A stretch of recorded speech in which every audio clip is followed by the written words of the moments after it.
All right, guys, I'm going to check and see. That way I can see what's going on here. We've got a big announcement coming up today. We're going to tune one of these little guys for use because guys say that they're junk and they're not useful. I actually disagree. I think they're very useful. They're good for smaller joinery and that kind of thing. So we're going to tune one of these up to use. Literally, you need a couple of files and then one of my favorite India sticks. Those still are not on the site. They will be on the site soon. I got a whole bunch of them, so they're inexpensive. They're good for use and tuning stuff like this up. Just give me 2 seconds here while I do what I do, which is usually difficult for me.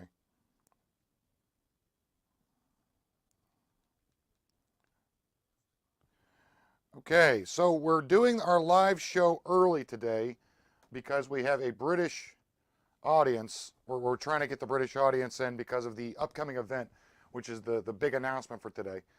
So that's going to be why we started at 1 o'clock versus starting at 6 o'clock Eastern Standard Time. So the big announcement will come up here in a little bit. We're going to go over some of the stuff that just came in that hasn't been put on the site yet. Some little tidbits of stuff that was picked up in Ohio. I've got some updates on the Ohio trip. That was an interesting trip. I had a real good time with Mike Stimple on that trip and Troy Fitzgerald.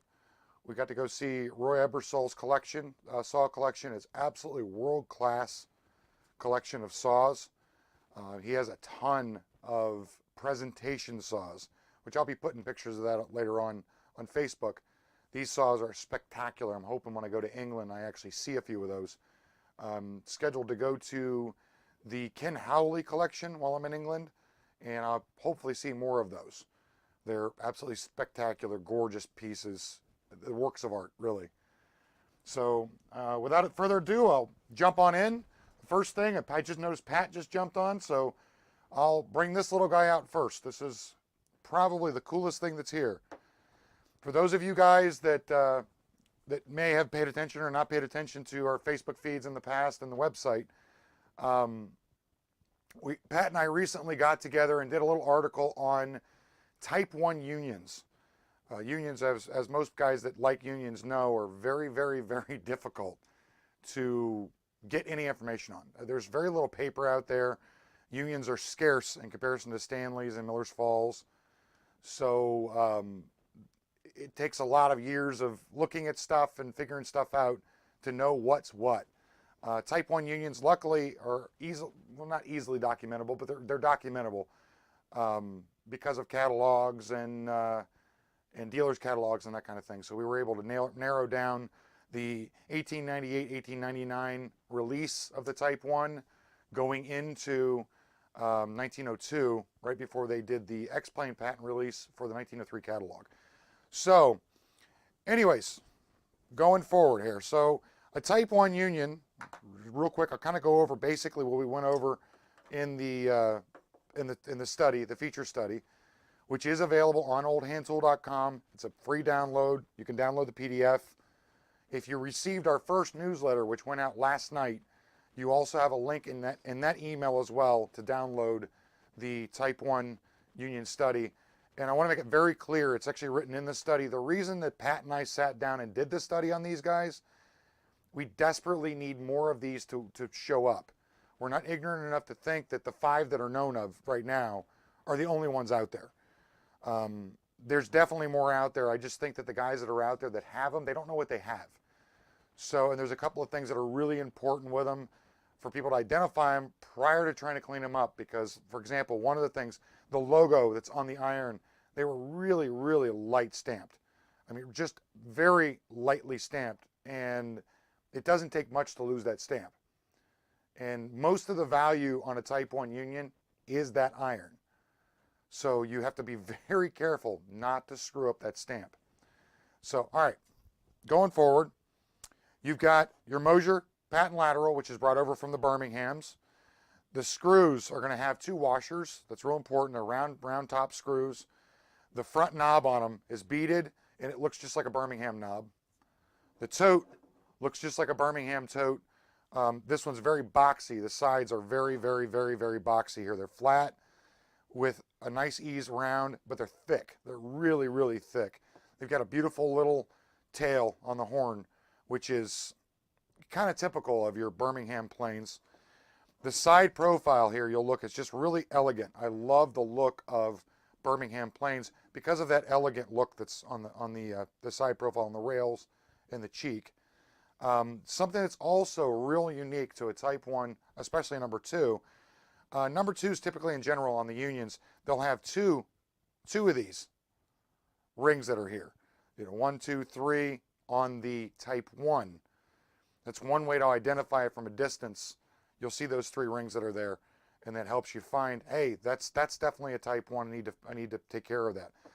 You've also got a Type 1B, which we'll be releasing information on that pretty soon. Paul Fiscaro actually has a Type 1B, which is really cool. So that's that. Basically, you're looking at really a Birmingham plane with, it's a Birmingham frog effectively, but the bed of it is going to have the Union number 2, which is raised up with the raised lettering on it. And that's indicative of the early Union planes, but it's going to have these elements. Your knob, your tote, the Mosier lateral. You're going to have this raised up like an early Union. The cheeks are a little lower. It's still a little bit more elegant look. Your lever cap's a typical Birmingham lever cap. And you're going to have, and you won't be able to see it in this picture. Again, these are really, really, really faintly stamped, but you'll see an arched Union logo with the patent and the patent date underneath it. So it's really, really, really cool planes to have. This one is not yet available for sale. There is one gentleman that is very interested in it and may not actually make it to the website to be sold. So when I do get, when I get stuff in, I have a list of people that I reach out to. Everything that we buy and sell does not make it to the website. We're going to be changing that over with the newsletter. The newsletter is going to be like a first dibs kind of thing, where you'll have access to the list prior to it going on the website. Because our typical process when stuff comes in is I document everything that comes into the shop. I photograph it very thoroughly, check measurements. There's just things that I do for internal study purposes. And once that's been done, once it's been inventoried, once it's been checked for condition, and the research, the proper research has been done on the piece, then we post it on the website. So prior to it going to the website, we'll be putting out a weekly or bi-weekly, depending on what you guys want, newsletter, which will give you kind of an update as to what's come in, what's not, what's going to be available for sale soon. So you definitely want to go over to oldhandtool.com and sign up for the newsletter. That way you get access to that list. Again, I would say 40% of what comes in never makes it on the website. It sells well prior to the website. So this is one of the coolest pieces that came in recently. Something I noticed as well on this one, John Wells. You guys have heard me talk about John Wells quite a bit as far as the quality of that collection. John Wells was an absolute giant in the antique tool world, and he tagged everything. He tagged it with inventory numbers for his own personal use. I don't really know the coding system he used on them, and I think he was very good about making it to where he couldn't figure out the coding system. But he always tagged the bottom of the planes with tags like this. I'm not 100% sure, but I'm pretty sure this Type 1 likely came from the Wells collection. You'll find markings like this on the standard rule number 2 that we just sold recently. It had that tag. The X0 that we have that's currently for sale also has a tag similar. So not 100% sure if this came from the Wells collection, but I highly suspect it did. John Wells apparently did sell some pieces throughout the time he bought and sold planes for his collection. So, but anyways, there's your Type 1 number 2. It's coming up soon. Like I said, it may not make it to the website. There's a gentleman that's very, very interested in this and has had his eye out for the specific plane for a while. These are very hard to find planes. There's only 4 of these that we know of right now. There was 3 at the time of writing the article. There's now 4. They're all in private collections with the exception of this one. And it's technically, I guess you would call it a private collection because I still have possession of it, but it will be going out to somebody else soon. So, yeah, that's odd, Brian. I don't think he tagged everything, but he did tag a lot. That's for sure. And again, just a real side note, personal side note, Brian, I feel for you right now. I know what's going on with your pup, and our prayers are out to you, buddy. I'm really sorry to hear about you losing basically a family member.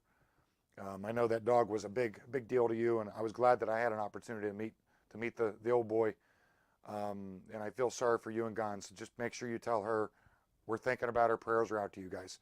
So I really wish there was more I could say. There's really no words other than I really, really, really hope that things work out for you, and I'm sorry to hear about your loss.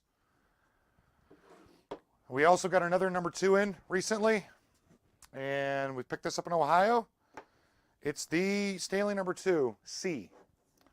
These are a short run.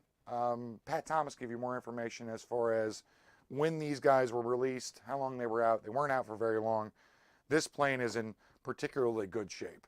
I picked this up from a fellow tool dealer over in Ohio at the Ohio Tool Collectors Meet. Real quick plug for the Ohio Tool Collectors. I've never been out to one of their meets, and I decided to go out at request of Mike Stimple. And I wanted to go see the collection, and I went and saw Roy Ebersol's, and I'll tell you, classy set of guys out there. If you guys are anywhere near the Ohio area, if you live in Indiana, eastern Indiana, western PA, southern Michigan, anywhere in that area, Kentucky, you definitely want to join the Ohio Tool Collectors Association. The fee is very reasonable. There's a lot of knowledgeable guys out there. Some of the greatest collections came out of Ohio and in the Midwest area. So you guys definitely want to go online. Just Google Ohio Tool Collectors. Become a member. I decided to become a member when I was out with Troy Fitzgerald at request of Mike Stemple. I think it was a good investment on my part, and I look forward to more meets in the future. I will probably go back out to Ohio. So speaking of Ohio, guys that asked me about the BMW debacle in Ohio, quick update on that. It's pretty funny. My wife and I recently purchased a 2015 BMW 328i, and it gets spectacular gas mileage. So being that I'm in business, I try to save as much money as I can where I can, and it was a business trip out to Ohio, so we took the BMW. Troy and I took the BMW out there, and it did break down in Columbus. It was kind of interesting. The ABS system apparently took out the all-wheel drive system. Big kudos, though. Big shout out to Kelly BMW. It's in Columbus, Ohio. They handled everything, and I mean very professionally handled everything. The dealership we bought the car from here in Pennsylvania was very much involved. BMW corporate was involved. They handled everything. Since I was on a business trip and it really interrupted my trip, they handled everything. There was no issues on my end. They literally had a flatbed go to Columbus, Ohio, and pick my car up. They got me a rental car to come back, and they brought the car from Columbus, Ohio, and they hand-delivered the car on a flatbed to me in Glen Olden, Pennsylvania. So for all the guys out there that basically say BMW is just overpriced, I believe I got my money's worth buying a certified pre-owned BMW. It's not a plug for BMW, and there are issues with every brand of auto manufacturers, but it was nice to have them handle things like they did after the debacle with Ford, with me getting rid of my F-150 because of Ford's lack of give a crap, for lack of better terms, on the issues they had with that F-150. So it was just nice to have an auto manufacturer that took care of business. So that's all I'm going to say about that. It's a great car. I've had fun with it so far. It's a good cross between my 370Z and a family car, which is why we bought the car to start with. My wife wanted me to have something with 4 seats. We do have a family, as you guys have seen on previous live videos. I got my 2 boys and my wife, and of course my nephew. So having something that has 4 seats or five possible seating opportunities instead of 2 was a smart move there. Anyways, so I digress. Let's go back to tools. You guys got on here for tools, not for cars. Maybe at some point in the future I'll start playing with cars on video. I don't know. We'll see what happens. All right, so some other things that came in recently. I got a little Victor Weiss in. I don't normally buy vices, but this thing was cute. Just absolutely cute, and a gentleman picked it for me down south. Big shout out to Nick, Nick Trusty. Thank you, Nick, for scooping this up for me. It's just a cool little vise. I like little stuff, especially tools. This is easy to ship, and it's really neat. So I don't know a whole lot about it. I'm still in the process of doing some more research on it. It may stay in the shop. I may end up using this, but it's a really cool little vise. I never checked the size of the jaws or anything, but it's soon to come up. I may keep this for the shop use for small stuff, and I may offer it up for you guys to buy. So if anybody's interested in it, you can let me know. But understand that I may or may not decide to let it go. So anyhow, that's that cool little vise. Nicholas. So also got in a record 311. I love these things. I really do. I'm a big fan of shoulder planes. They're really, really cool little guys, and they're very useful. This one's got a full length iron. Everything's functional. There's no pitting anywhere on this thing.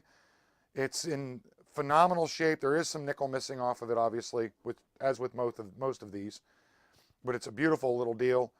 And it does come with the bullnose plate, which is usually missing. So if you guys find these guys, make absolute sure you get them with the bullnose plate. These are always missing.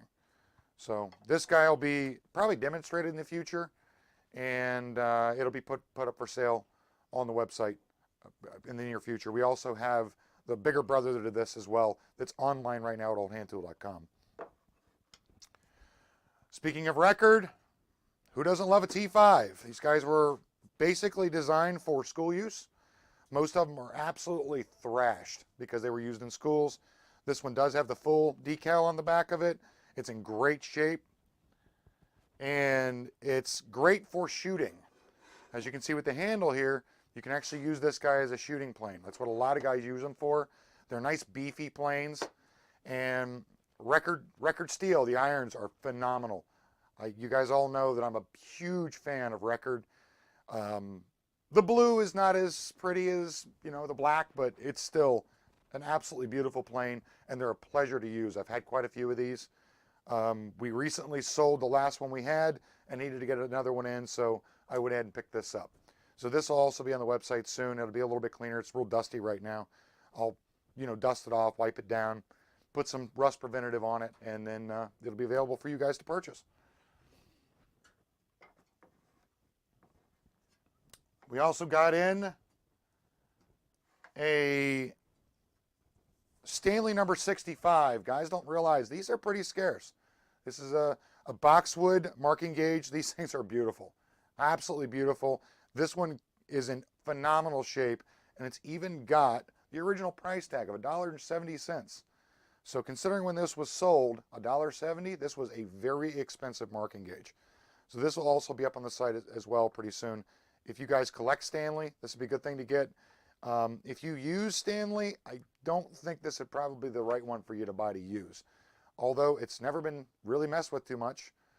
I did touch up the point a little bit to give it a go, and it's I don't know, they're really nice to have, and they're really pretty. Also picked up a KK. As you guys that know, KK would have been made by Ohio, and this is typically an Ohio adjuster here for the mouth plate. I did a post a little while back on Facebook about this specific plane. It's a keen cutter, Ohio made, 9.5, and these things are just cool. I mean, honestly, they're just cool. If you find the Stanley 9.5s, they're all over the place.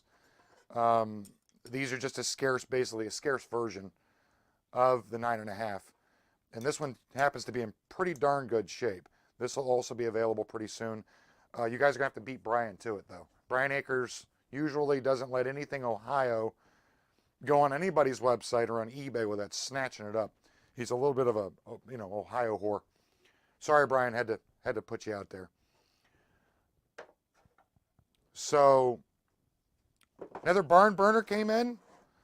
Love my barn burners. That seems to be the most popular part of the website. Guys like planes that they can put their own touch on.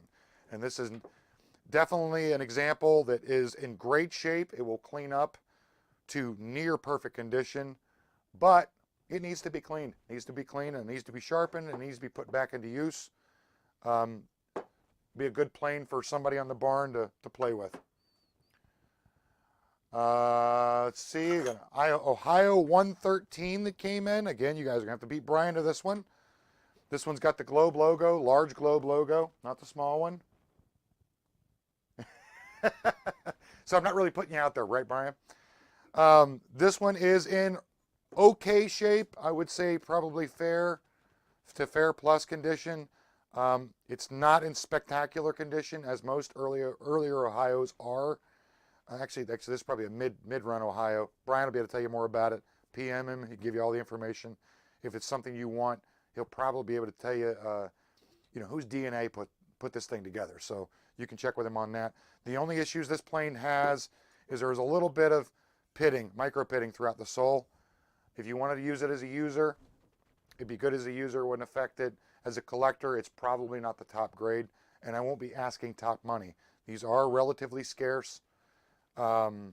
So they can get pretty pricey. This one won't be. So if you're an Ohio collector and you don't have a big budget, this would probably fill the gap for you. I know Brian probably already has like 50 of them, but there you go on that one. And I guess Brian just said it's claimed. So you guys, you got to get on that list. You got to get on that short list, because people like Brian will beat you. If you want Ohio stuff, he'll beat you to it. I mean, he's got me on speed dial. If I find something Ohio, he gets all over it and instantly gets all over it.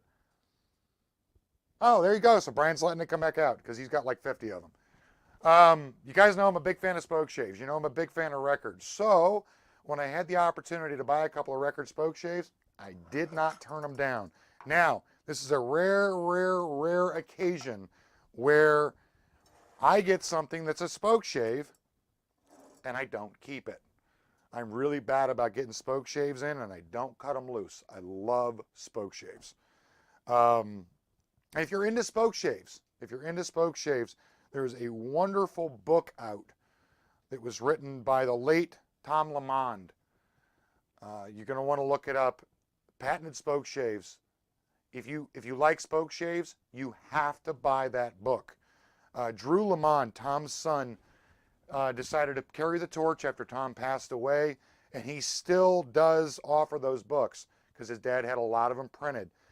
You might want to get your hands on them before Drew runs out of them. I don't think Drew has any plans whatsoever on re-releasing that book. So go online, Google Tom Lamond Spoke Shave book or Patented Spoke Shaves. I don't remember what the title is offhand. It is a phenomenal book. It's so well written. I mean, this guy did just a beautiful job writing books on spoke shaves. And these guys are also in here. So, but anyways, these will be available on oldhandtool.com as well. We have a flat bottom and we have a curved bottom. And these are basically a Stanley 151 record, called on the A151.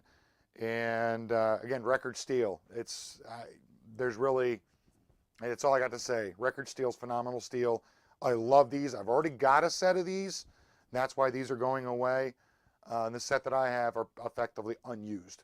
So I don't need to whore all these in and keep them all. So, oh God, Lewis, you have no idea. That rabbit hole is so deep, there is no bottom to it. All right, so another barn burner that came in, picked this up in Ohio as well. It's a Craftsman, Millers Falls made Craftsman. This is during the Type 3 era for Millers Falls. And you guys know I'm a big advocate of the Type 3 era as far as Millers Falls goes. These planes are wonderful.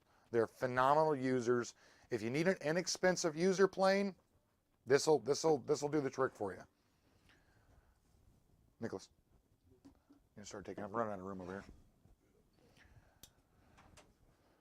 Speaking of record, this is a record marbles. It's going to be a later rendition of the record planes. These were made a little less expensive.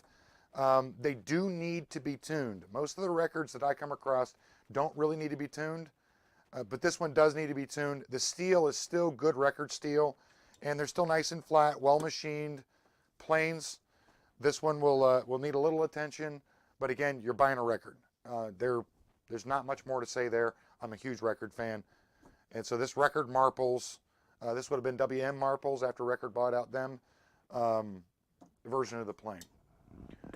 Keep these loose because I still got to photograph them, so don't mix them up. Let's see, what else we have here? Oh, there we go. Keen Cutter K4. This is a barn burner. K4s typically bring a lot of money because they're effectively a round side bedrock. This one's got a Stanley iron in it, which won't really hurt. It was made by Stanley anyways. It's in really good condition for a user. It does need, however, the tote needs to be repaired. So that's why it's going into the barn. I don't repair planes unless somebody sends it in to me and contracts me to do it. I just don't believe in modifying something and sending it back out like it was original. It's not my business model. This plane will end up being a great user for somebody. It is corrugated, so that's a little bit scarcer version of the K4. And this will also be available pretty soon. You guys want a inexpensive but great wood Stanley No. 5? This plane will clean up to work very well. It needs a paint job and it needs a home. It needs to go to somebody who's going to put it to use. It is a 5C.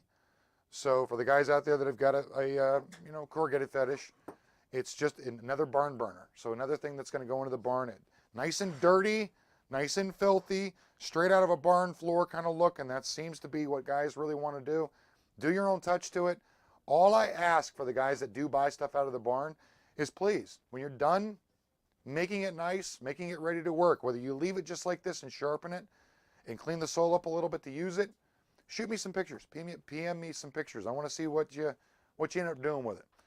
But this good value. This will end up being a good value for somebody who wants to put some work into it. Does have rosewood. It is a good version of the Stanley 5C, and it's fully functional. You should get a good kick out of it. Now, this one's going to be given away. We still haven't, of course, gotten Captain Paul to figure out how we're going to give it away, but this is going to be given away on Hand Plane Central. Hand Plane Central will be the venue where this is given away.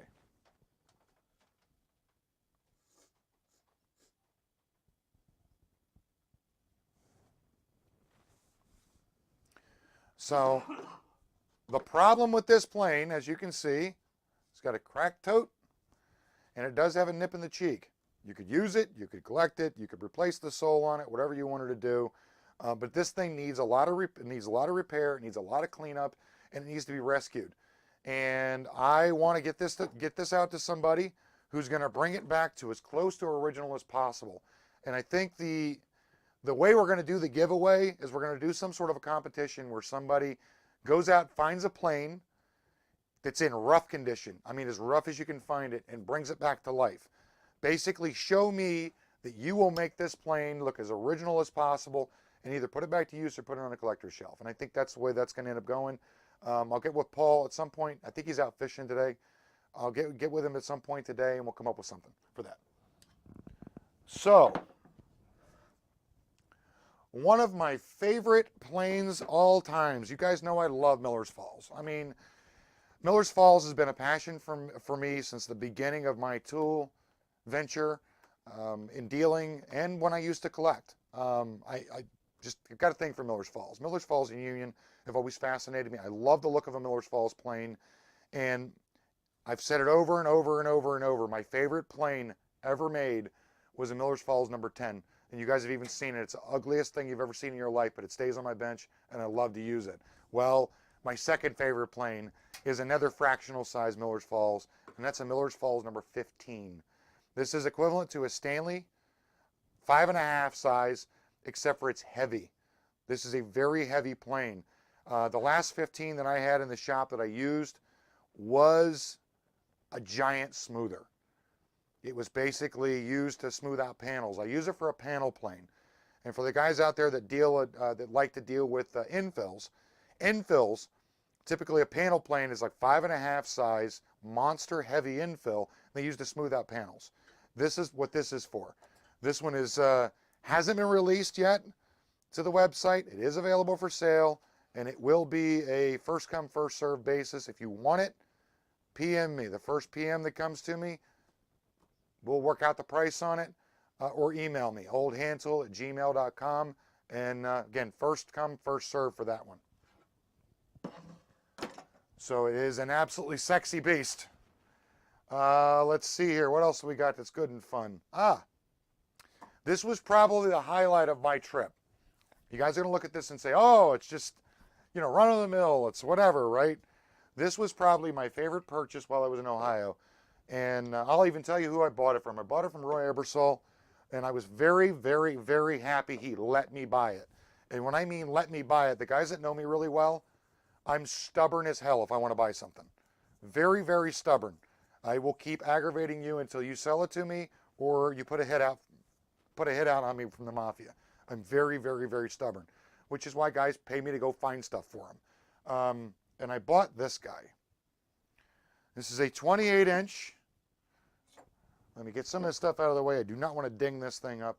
It's in phenomenal condition. Nicholas, if you don't mind, these 4 here, just make them go away. Actually, including these. And this. And this. No, they're not. They're not. Just make sure the stuff that's not on the website to the side. We still got to photograph and document. Especially these two. Well, these two number 2s need to go in the glass case upstairs. They don't get mixed with the rest of the stuff. So. All right. Now I got some of this stuff out of the way. Again, I don't want to ding this thing up. This is in phenomenal condition. All right. So these levels are usually not really that collectible. Is this visible? Yeah, I zoomed out. Okay, good. This is not usually a super collectible level. Is Henry Diston & Sons, Keystone Tool Works, and it's a number 44 as it's stamped here on the end. If you guys want to reach out to Steven Seedor, he can probably give you some more information on this. If you just reach out to him and ask him about the number 44 Diston level that Robert Porter has, and he'll probably be able to give you some more information as to when it was made. I'm not a Diston expert. I depend on others that are to get my information. I do know that they're very, very, very scarce for one reason, and that is this decal. I have seen a ton of these type of levels. I've never seen a decal that was 100% complete. This decal is spectacular.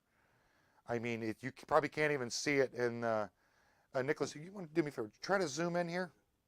Get real tight in on that if you can. You see it real good? All right, if you guys look at this level, or this label, actually, Nicholas, adjust the focus. I'll bring it up to it a little bit. Let me know if I'm in shot. You guys see that label? It's insane.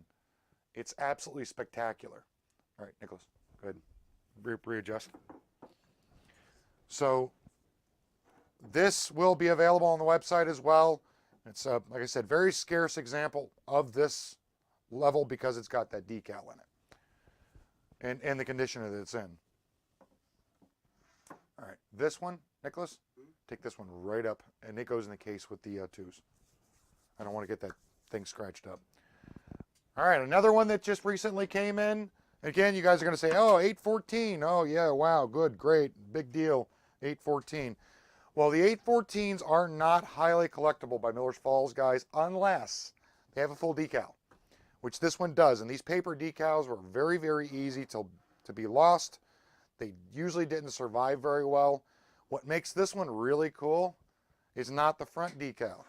It's actually got the decal from the retailer in behind the frog. So if you're a Miller's Falls collector, this is for you. Can you zoom in on that? That's kind of hard to see because it's behind the frog. Let me know when you got it. So this decal is, ironically enough, it's Bay State. Bay State was a subsidiary of a saw manufacturer. So this is, I'm sorry, a hardware brand that a saw manufacturer did work for. So this thing is in pretty good condition, and that label is not going to be found very easily. So it's really, really, really cool.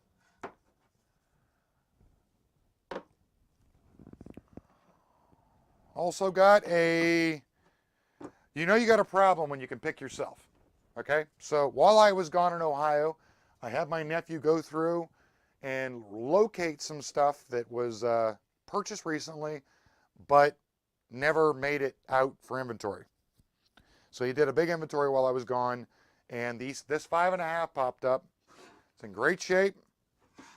It's ready to go to a new home to be worked with, and this is a good clean example. It will be in the barn. Just because it's not perfectly crisp and clean, the Japanning on it is probably, I'd say 85%, 80%. It will clean up very well, and it'll also be just a good user in general.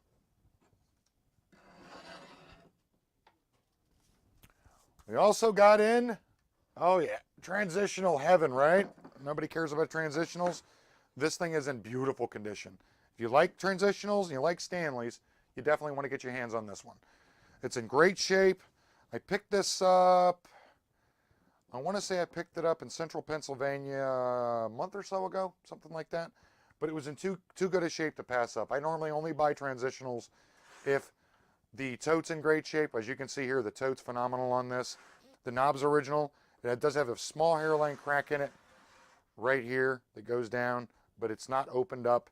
It has a nice stamp on the end of it. And the sole's in good shape. The mouth has not been opened. It's nice and crisp, and it will be a good user or a collector for whoever would be so inclined to use it or collect it. So, moving on to another Ohio. We've got an Ohio number 8 draw knife. I like draw knives. They're fun to use, especially the big rigid versions. There are a couple of brands out there that are, like Flex Cut. That are out there that are flexible. I don't like those. These are the original, early, good steel, really strong, really robust draw knives. And this will also be available pretty soon. It does have the Globe logo on it. It's Ohio Tool Company. It's warranted, and it's in pretty good shape. It's been cleaned a little bit by the previous owner, but it's in pretty good shape, and it will be ready to go either to a collection or for use. You do timber framing, you definitely want that. I picked up, and there's a gentleman that's interested in this from England, so it probably will go to England with me when I go up on April 1st. But I got a keen cutter hatchet that's got a beautiful, beautiful stamp on it. You can't really see it that well because of the lighting, but the stamp on it's in great, great, great condition. The handle's original to it. It's got, I'd say 50%, maybe 50, 60% of the original finish on the handle. It's absolutely beautiful. Eric, I do have router planes, but they're all on the website right now. So no new router planes came in. All this stuff can go, except for obviously this. And this can go. Just make sure you don't lose the bullnose attachment. Yeah. Well, that one, Nicholas, take that one and put it in the drawer that I just pulled the boxes out of. All right. Buck Rogers. Everybody loves these things. This thing was disgusting. It is absolutely disgusting. This one, I'm actually going to go through and do a complete restoration on it. It's in good enough shape where it can be restored, and I just really happen to like the look of these. These are those planes where people either love them or they hate them. They're really ugly. Oh, I hate them. I like them because they were pretty much Miller's Falls middle finger to the rest of the plane makers of the time period. So it's a 709. It's type 1. It is a type 1 because would have all been really smoothly done up. The enamel that's on it's not so good a shape. The nickeling's missing on a lot of it, but this one will be restored back to as close to original as possible and sharpened up and run across some wood for a demonstration just because. And these things are kind of fun. They're kind of fun. If you ever taken one apart, they're kind of fun. They're not that great of planes. They can be used. They can work, but they're not spectacular planes as far as use goes. You're not going to get a half-thou shaving out of it. So just a real cool plane. It needs some work. It needs some love. It needs to be brought back. It's an important enough plane, in my opinion, to bring back. It will be completely disassembled, and I'll go through it. I might do it on video. These planes are kind of hard to take apart. They're kind of complicated. So that might be a fun video to do at a later date. Nicholas, I'm going to need you to zoom in on this next one. Another really cool thing that came in. This came in about a year ago. And I don't know. I like weird stuff, so I kind of held on to it. It's a combination tool. It's got a little hammerhead on it. It's got a flat face and round face hammerhead on it. And it's marked, let me see, Lebco. It's patented. It's from New York. It's just a weird tool. And if you pull on the bottom here, it's not easy to come apart. It telescopes out for the tools. It's unusual. It's neat. And it's got some what appear to be carving tools and or engraving tools. And basically you would just loosen this up and put in your bit that you would want to use for it, tighten it up, and you can bang on something or carve with it. I don't know, it's a unique, interesting tool. This will be available on the website pretty soon as well. So it's just another fun, cool thing that we like to find, that kind of stuff. Drop this back in here. When I'm done showing off all this stuff, I'll have the announcement for you guys. Let's see here. Nicholas, this goes in the drawer with the expensive stuff. All right, because I don't want to lose the parts. Yeah, the one up above from that one. All right, what else we got here? Nothing. We've got the cool thing. Big shout out to John Thompson. John knows I'm a big Union fan. This was Union Plane Co. So this was actually manufactured by Stanley, but it is absolutely cool as hell. The original box here, the top of the box has got some issues with it. It is separating a little bit down here on the side. The boxes on these are kind of scarce to find, but what's really scarce, and I did an Instagram post on this and a Facebook post on this prior. Let me show you what makes this thing really, really, really cool. It's not the box. There's your original paperwork for it, which came with the plane. And this is not easy to find. This is usually missing, and as you can see, even this one's in pretty rough shape, but it's all here. So it's just really, really, really cool. Another thing, the condition of the plane itself is fine. This is a very, very fine condition plane. It's got all of its parts and pieces. It's got the auxiliary depth stop.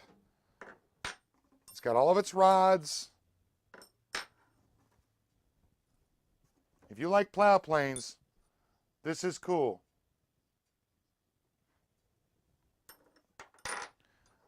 All the short rods, long rods are here. Another thing that makes this plane extremely special is this. This box, which is a box inside of the box, is always missing. I've only seen a few of these where these boxes actually were with the rest of it. It's in a phenomenal condition. This is the color the box would have originally been because this has been protected from sunlight. It was inside the other box.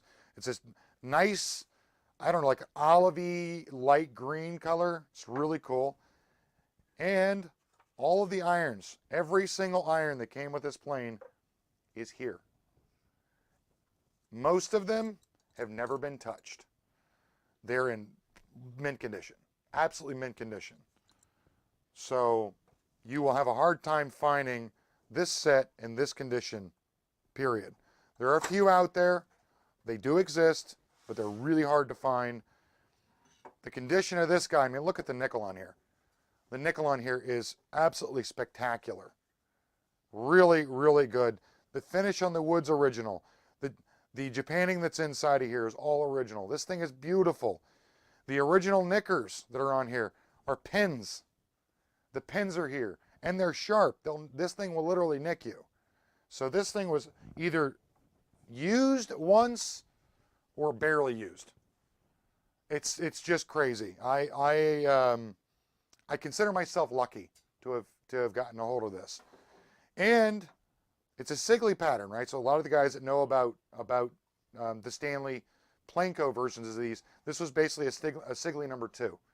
So, in Stanley's wisdom, instead of recasting the whole thing, this is a Sigley with a Union Planko stamp up here, with its unique holder, by the way. You look here, it's got 2 little sharp tool steel drops that go into the iron to hold it in place, and it's also got the internal adjuster here. They milled off the number 2.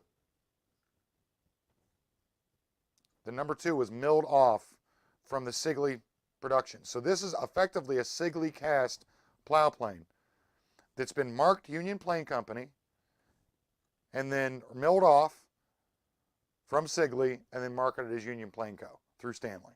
So it's really, really, really, really cool. The fence, the supporting fence is there with the depth stop. It also has the pen. These pens are usually missing. And it is sharp. It'll cut you. So it's just in phenomenal condition. I have not seen one that was this new looking since I've been out poking around looking at Union stuff. So very cool. Very cool.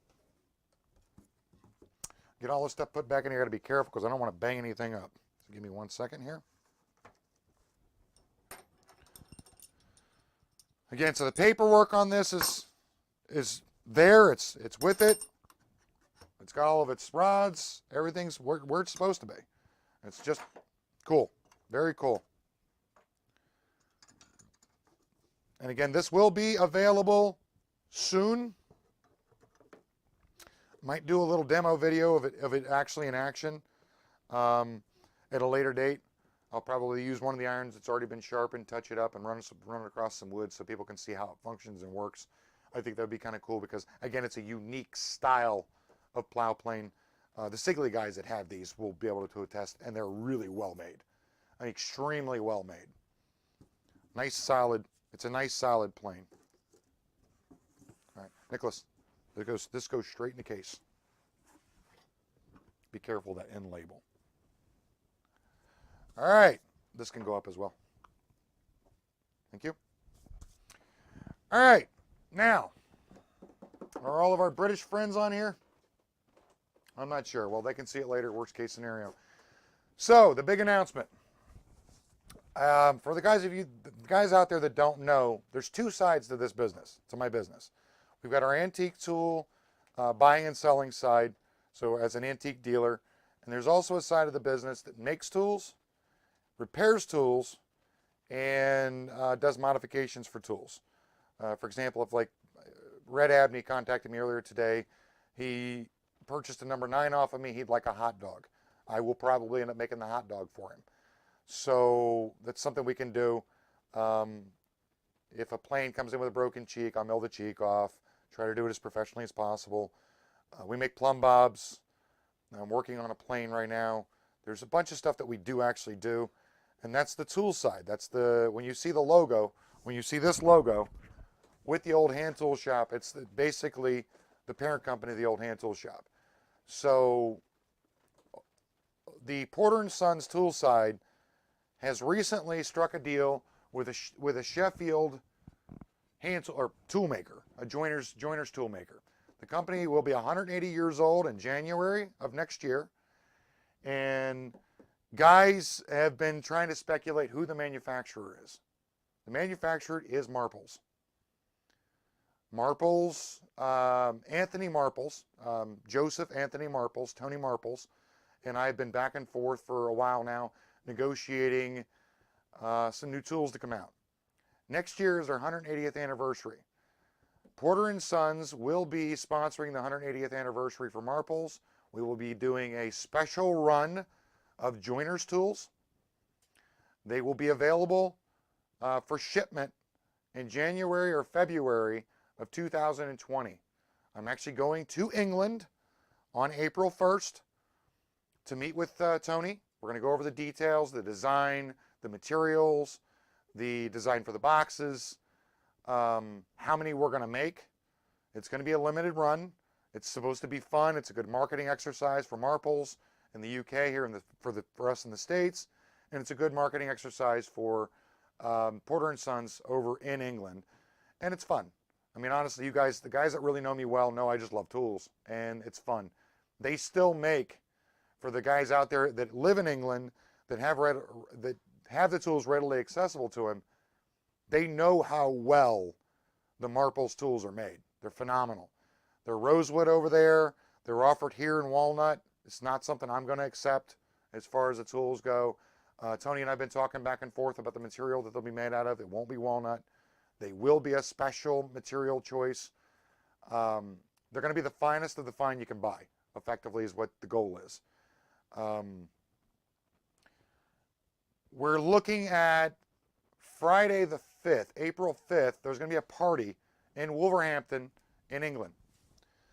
For the guys that are in the UK, I'm bringing over some swag for that party.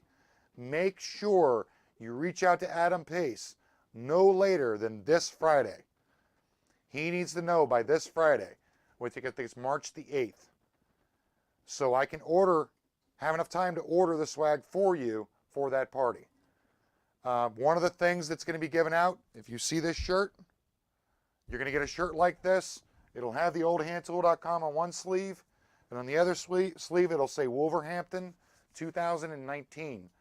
So there will only be enough shirts made for those people at that party, and I'll probably have a couple here for us, maybe to give one away later on. So there's only literally going to be a handful of shirts made. If you want one, you might want to go ahead and sign up with Adam. If you're on the fence whether you can make it to the party or not, you'll want to make it to the party. The first round of drinks are on Porter & Sons. We'll take care of the first round of drinks. I would do the entire night, but you Brits can drink a hell of a lot more than I can, and I'd prefer not to, go broke on one night with you guys. So, it's red, joiners tools, squares, marking gauges, marking knives, combination squares, or not combination squares, angle squares. There's going to be a few things in the kit. It's going to come as a kit. It's not going to be one tool being sold. It's literally an entire kit, specially made for us. They're geared towards the American market, but of course our guys over in England who already love Marples will be able to buy them. They will be available first come, first serve on pre-order. Once the first sample kit comes in, we'll photograph them. I'll reach out to everybody through the newsletter, and you will be able to pre-order them. Once the run is sold out, it's sold out. So you might not want to be slow about buying your kit. It's going to be, once they're gone, they're gone. I'm not having another run made. We will have some more stuff made by them later on, but they will not be the special run. This run will be signed by myself and by Tony Marples. It's going to be a really cool kit. Well, Chris, we'll have to figure out about your drinking skills when I come over to Dublin to see you. So, all right, that's the announcement for that. Now let's get into the thing that guys like the most. We're going to tune something that apparently, according to a lot of people, cannot be tuned. Do me a favor. Grab a piece of that pine that's in there. Nick, get one that's kind of clean. It doesn't have a lot of knots in it because that just makes it too much of a pain in the butt to hold it. So, give me 1 second here. Pull this apart. I'll take the tag off so it doesn't get in the way. Ha ha! Yeah, Adam, you know what? Chris, I think you should come over to England for that Wolverhampton party, and we'll see whether or not the Irish can keep up with the British. I know that you guys have been at it for years, trying to one-up each other. That would be fun. Let's get the Irish out to play around with the British. All right, so this is a Miller's Falls, number 4. It's basically a Stanley 75. We'll take these apart so you guys can tell the difference between them. No, that's plywood. What, plywood, really? No, get a piece of wood. I know you're not a wood expert, but you're good enough. I need you to blow these two off anyways. They're dusty. Well, one of them. All right, so your Miller's Falls. I also need a flathead screwdriver out of there, Holmes. I need a flathead screwdriver out of there. My plain screwdriver will be good, the one that's on the bench.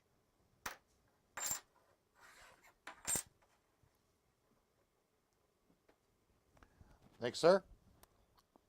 All right, we're going to take it apart so you guys can see the differences between the Miller's Falls, the Stanley, and the Sargent.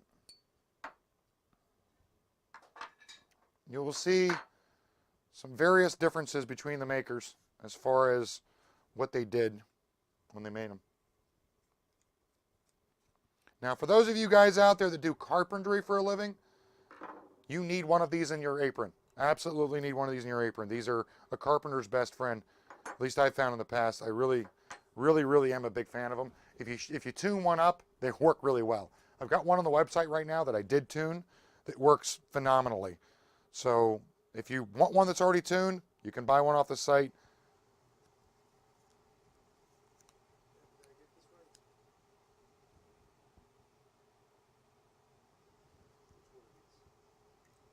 Let me see the one in your left hand or your right hand. That one, that's fine. I'll take that one. That's good. Good enough. And I'm going to need one of those, Nicholas, those blue clamps, the squeeze clamps. I'll need a couple of those so I can hold that thing down so it doesn't jump all over the place. All right. So, if I'm boring you guys to tears, feel free to go on about do something else.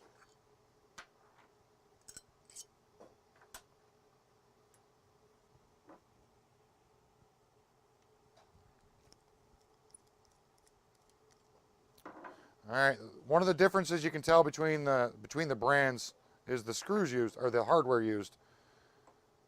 All right, so now we'll take a look at the castings first.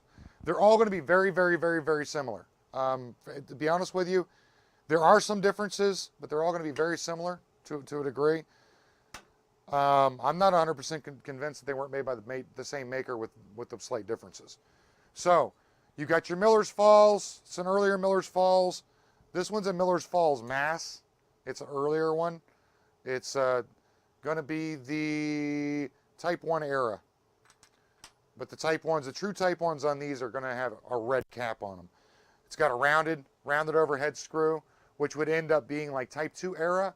So, and with the block planes, the Miller's Falls block planes, Type 1s cannot be determined by the iron. They definitely cannot be determined by the iron. And some of the, like the 95, it'll even have the wrap around the bed. It's still not a Type 1. Or it's a Type 1 technically, but it went well into the Type 2 era. So you're looking for a round-headed screw. That's a Type 2 era for this plane specifically. Red, I'm not sure if they were, I really don't want to use the term knockoff because they're all really similar. And again, these could have been made by a manufacturer and marketed to the companies. And then they just put their name on it, stamped it however they did. I'm not 100% sure. Unfortunately, we can't, as Mike Stimple would say, the Wayback Machine and go back and check. Nicholas, do me a huge favor. Blow this, and this out. Keep them separate. Okay? Actually, just take them one at a time. And just go blow them out. Or dust them out. Take the brush and dust them out so it's easier. All right, so you've got your top portion here, which is what closes up the mouth. As you can see here, the mouth can close up. It's got a nice flat plate in the front of it for a bull nose. These tabs keep the body from falling off effectively. Okay, this is the Stanley version. This is a really early Stanley in really good shape. I mean, this is original Japanning. It looks phenomenal. This one's got the football logo on it. Yeah, it's a football logo on it. This is a Sargent 505, big fan. Love these guys. That's the one we're going to be tuning. It's the least scarce out of what's here. So that's the one that's going to get tuned up. You'll see the tabs are a little different between them, but not a lot. The body's effectively the same thickness. If you look here, the Sargent happens to be a little thicker in the casting here. You'll also see the inside of the Sargent, it will actually be stamped 505 inside of that casting. If you look in the bed, inside of the Sargent, it says Made in USA. If you look inside of the Stanley, it doesn't say anything. All right, Nicholas, that one now. The Miller's Falls has a casting number inside of it, number 174 it appears. No, 374. Has a 374 cast inside of it. And it has 375 cast in the base of it. So that's going to be a Miller's Falls version there. What I'm going to do here is, I'm going to go ahead and put this guy back together. One of the problems you'll find is they don't move really easily. And that's where a lot of guys complain about them. They're just hard, they're tough to move. So they're not real fine adjustable because of that. We're going to fix that problem.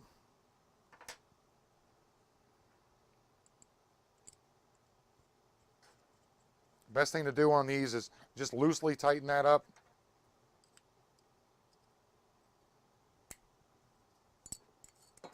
Drop your iron in place. Pull your iron back. Bump the body a little bit. Get the screw tightened down just a little bit. Slide the iron out of the way. Tighten it down. Good to go. Pretty simple procedure there. And these Miller's Falls caps I've found are very, very, very tight. Very tight. So what I usually do is slide the iron down out of the way, push it back up in. You will cut yourself if you're not careful with these once you get them tuned up and sharp.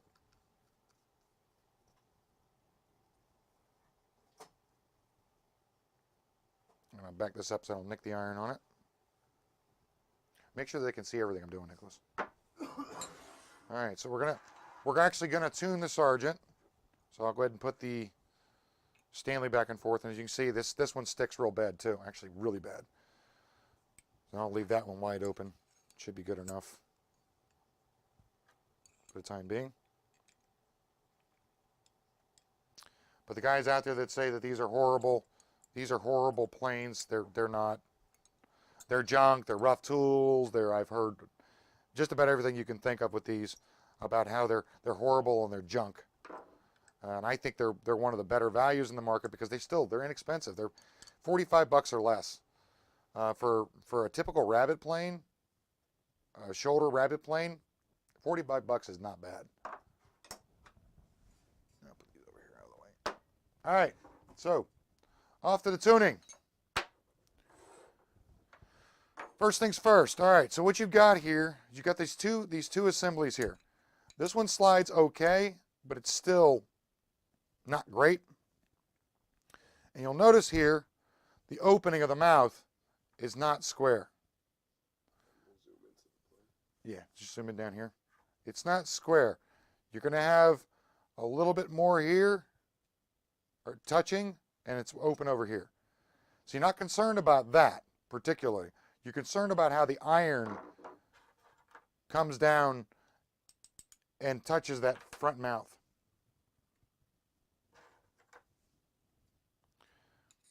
So let's take this guy, we'll put it together. Let's see how the two interact with each other.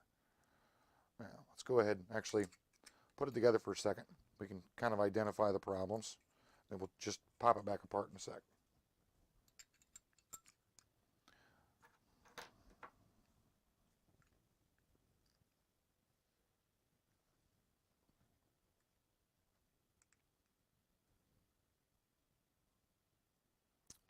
It's a bit of a delicate procedure. All right. So that's now coming down.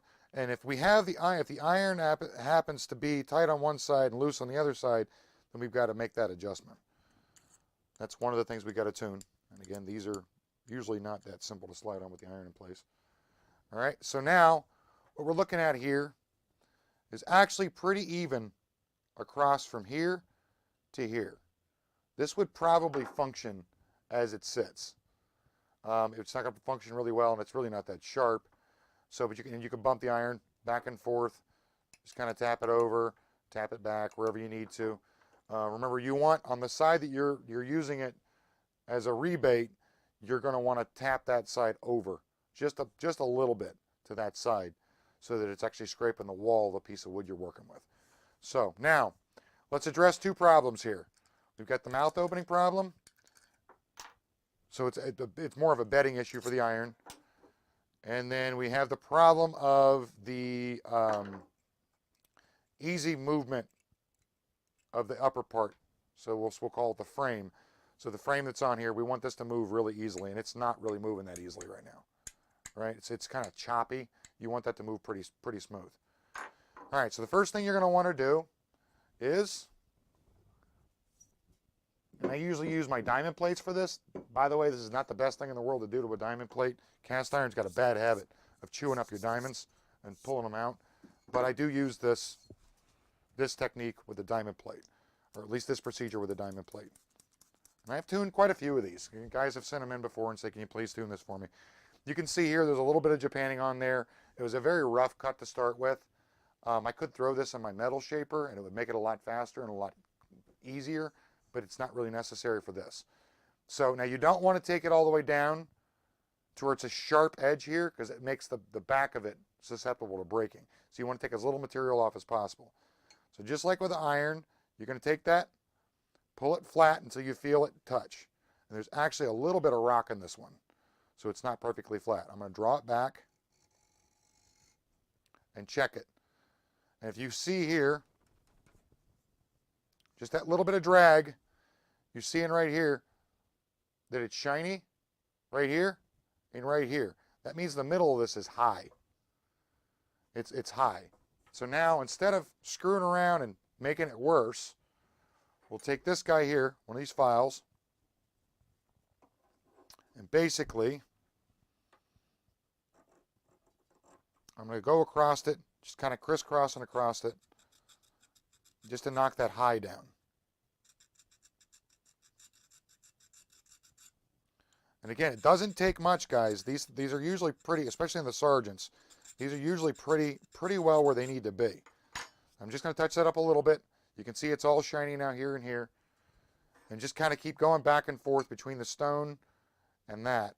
We got to see where it's falling. You don't want to change the angle at which the iron approaches the wood. That's not a good thing. All right, Nicholas, do me a favor. Grab me a Sharpie. And it's still high in the middle there. Grab me a Sharpie. Is it? Good. All right. Is it only, can you only see the diamond plate? You can see around it. Okay. Yeah. Give me 1 second, guys. I'll be right back.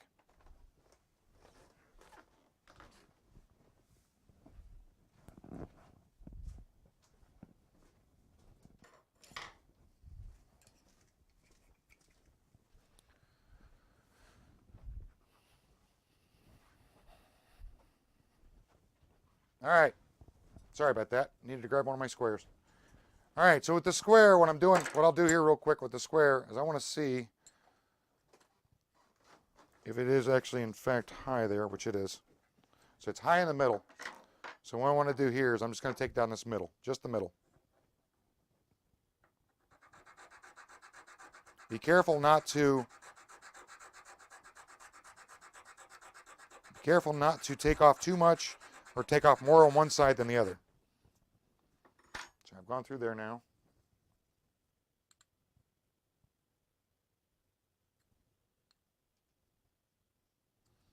I still need to take a little bit more there.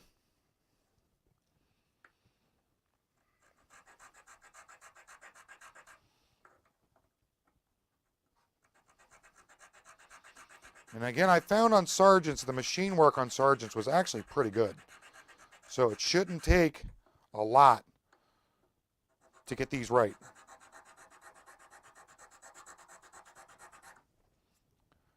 You'd be surprised how little material is actually being removed by that file. You know, I'm going to take this off here.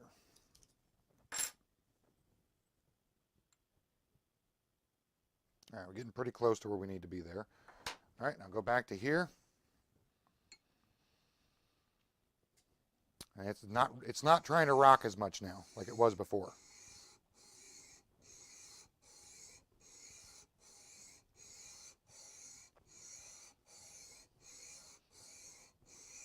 What you're looking to do here is to make a nice bed for the iron. All right, now we're touching across here and here, and we're coming down on this. So let's put a little Sharpie on there and see where we fall.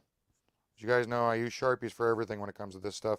You can either use that or machinist bluing, but this does work as well. Let that dry for a minute. Now you will have to go back when you're done and reflatten the sole, because you have to make sure that this part of the bottom and this are even with each other.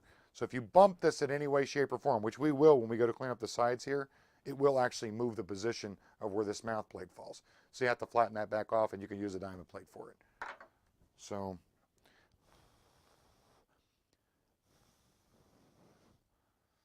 all right, so let's see where we're falling now.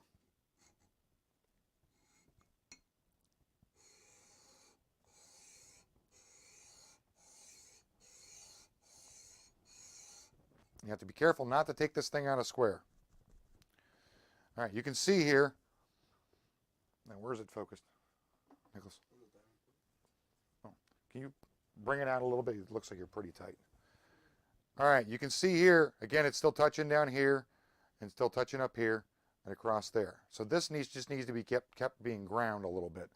And what I'm going to do here is I'll push a little bit more on the inside corner as I grind this across.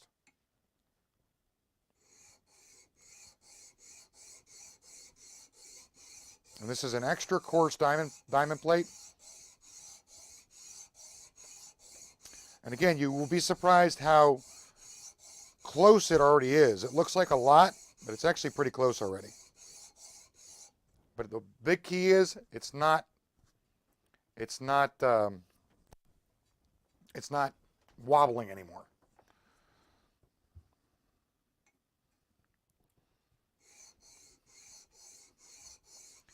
You have to make sure you have good contact with the stone at all times. Don't let it rock. If you let it rock, you're going to create more problems than you started off with.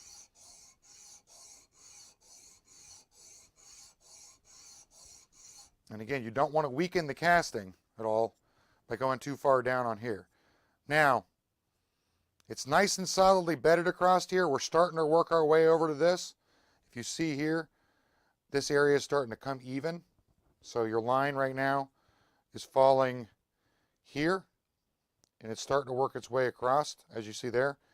This was, at one point, was way down here, and this was way up here. So we're starting to work our way down to be even across there.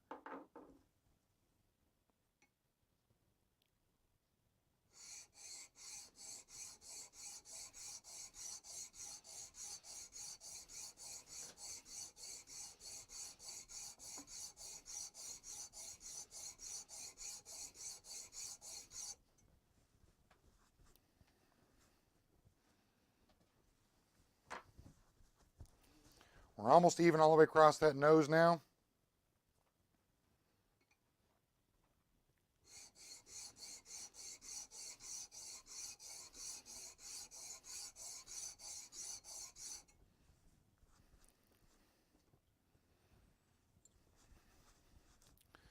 All right, so now we've got enough support there across. You can go all the way down. See, we're even across there now. So we know that this is an even cut here. So you can go all the way down to the nose there, but it's not always necessary. Again, this is not supposed to be a super fine tool. We're going to get it to work really fine, but it's not a super fine tool, so you don't have to really kill yourself over that. Now, while we've got this stone out, and it's nice and wet, let's run the iron across. Hopefully this is in pretty good shape.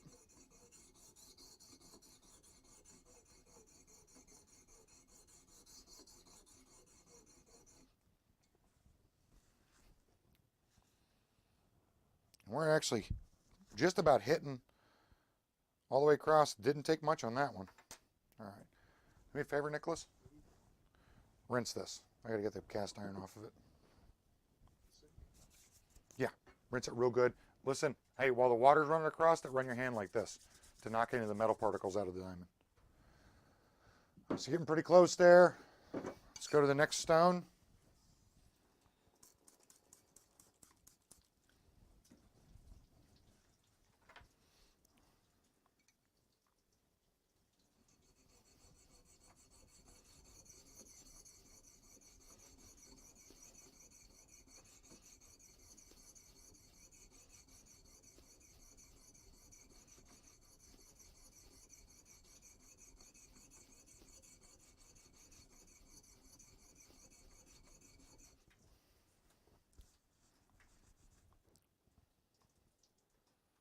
All right, we're all the way across the back there.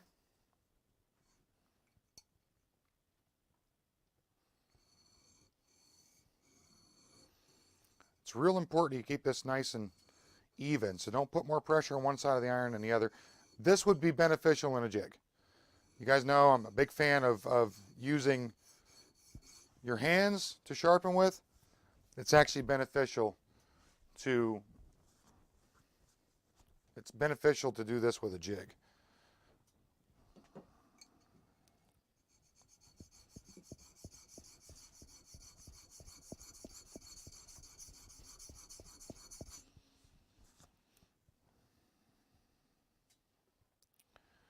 And somebody hollow ground this thing at some point.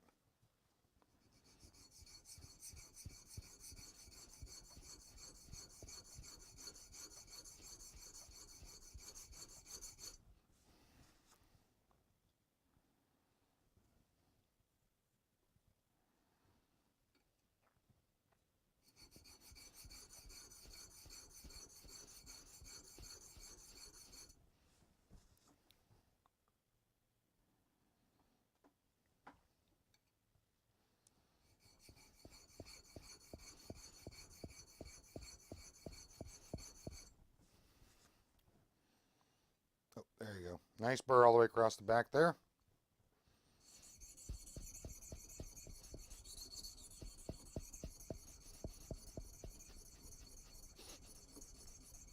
And throw the burr back up to the front.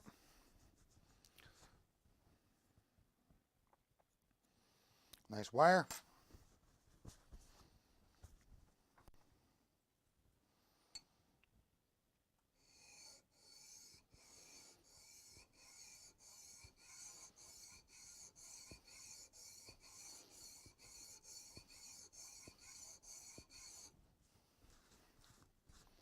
Want this to be as nice, smooth, and clean and grind as possible.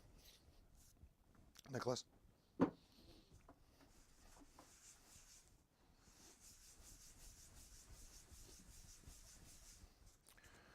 down to the next grit. And again, we've still got more on this plane to tune, but for right now, this is basic stuff.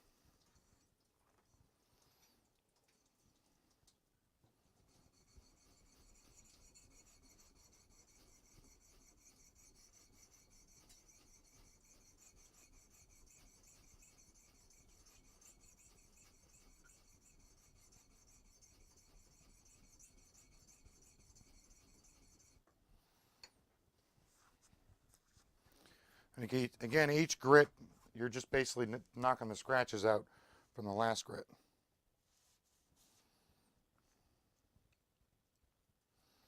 On this one, I'm just barely putting any pressure. All I'm just trying to do is throw the burr back over.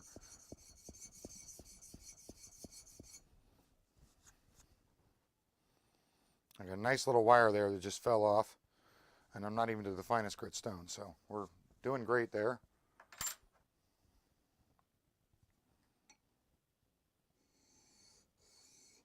Now the reason I'm going through the grits on the face of this is so it's easier to tap the iron in and out and make adjustments to it. The smoother it is, the better it's going to be.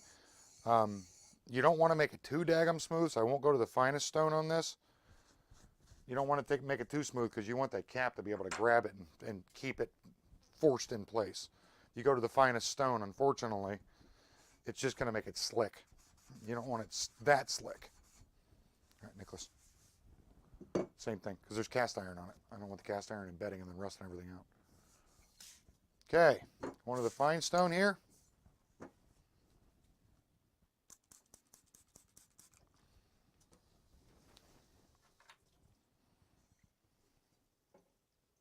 So one thing I like about the Sargent irons on some of these is they're usually pretty flat. Some of the Sargent irons on the bench planes are pretty much not close to flat, but they flatten pretty relatively simple. Stanley irons I found are the hardest to get flat.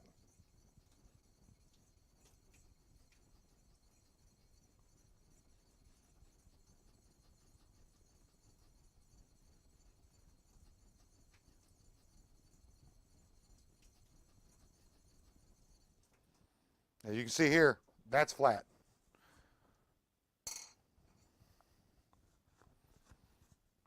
You want it to get nice and flat that way. Okay. It's pretty shiny pretty much across.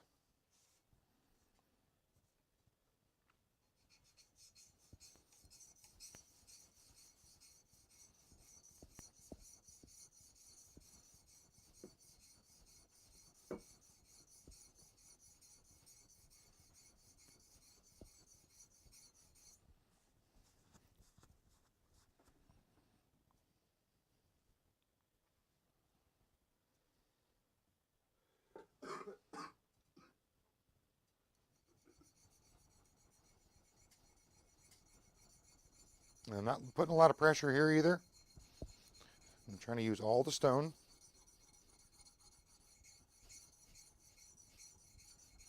Just trying to throw that burr back over. And there it is. And this last one, I'm just trying to knock the burr off. I'm literally just touching this and running it back and forth across here. I'm not putting any pressure at all. Just touching it, let it rub. And that burr will just get thinner and thinner and thinner where the support holds it up, and it'll just basically fall off. All right, now the burr's back over. I'm going to go to my edge there and just push it.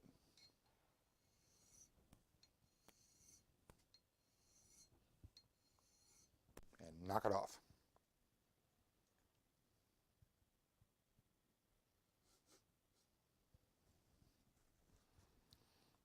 Back to the back again.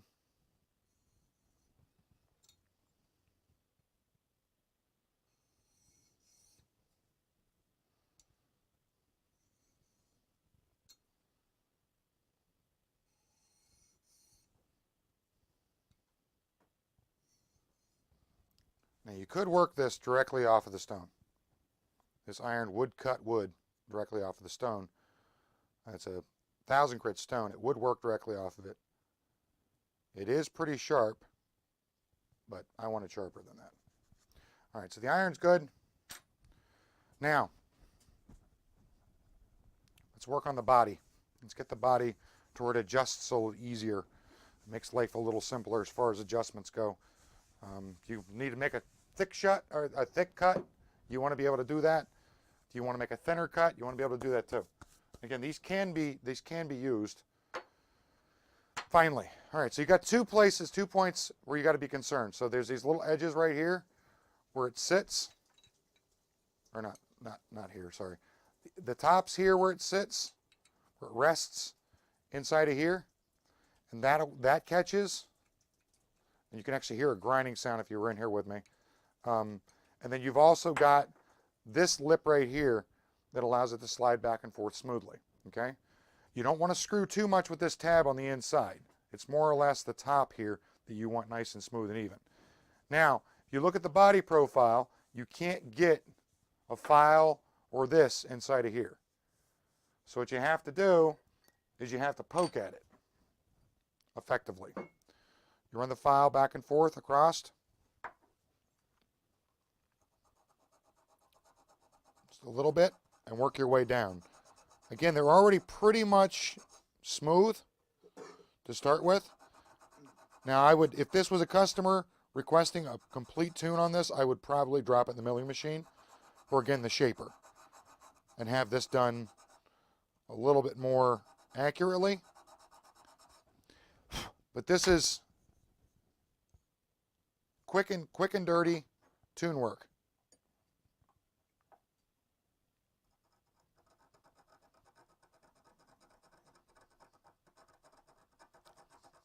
I've got a safe end on my file here, so I'm not actually cutting that tab. I'm just cutting a little bit of the Japanning off the top because the Japanning's a little rough. Now this is an area where you're going to be exposing fresh cast, fresh gray iron. You're going to want to go through there and very carefully oil it so you don't have a problem later on. Now, it's already moving a little easier, but it's still kind of catchy. It's still not wanting to move good enough. Okay? So what we're going to do is we're going to go through here. Now this you can do with the file laying flat. You're going to lay the file across here, and you're just going to kind of quickly touch it up. Be careful, don't do it too much.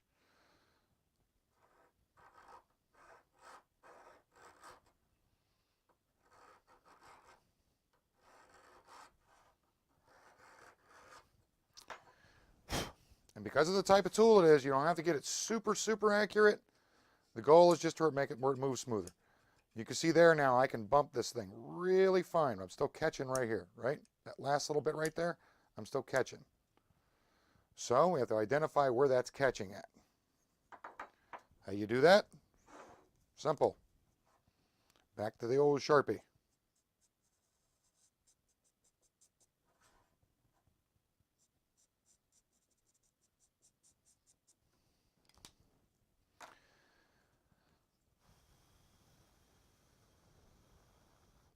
Now the reason you make sure this is nice and dry is to make sure that it transfers the mark.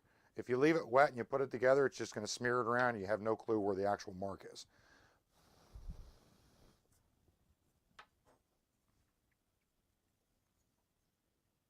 Now put this together. And you're going to catch right there. So where am I catching? That's the key.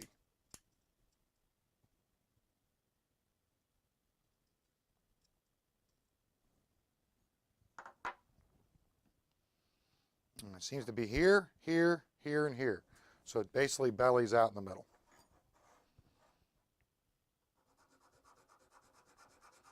Do a little touch back here.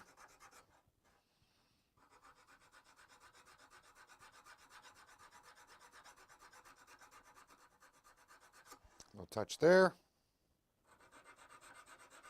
A little touch there.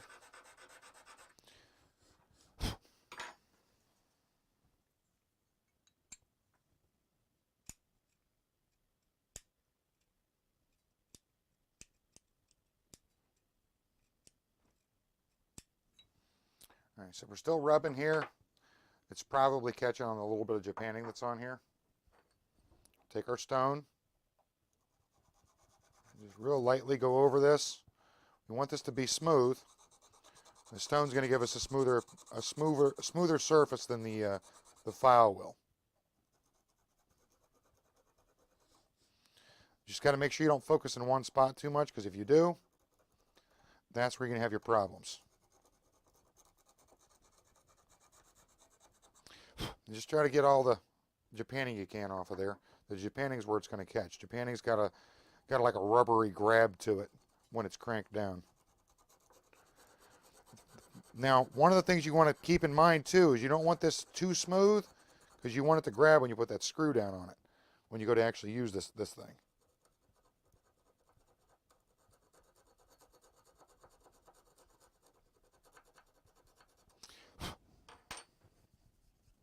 Okay? Look at that.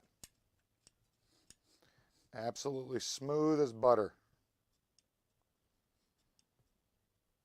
You can really, really, really finely adjust this now, just bumping it a little by little.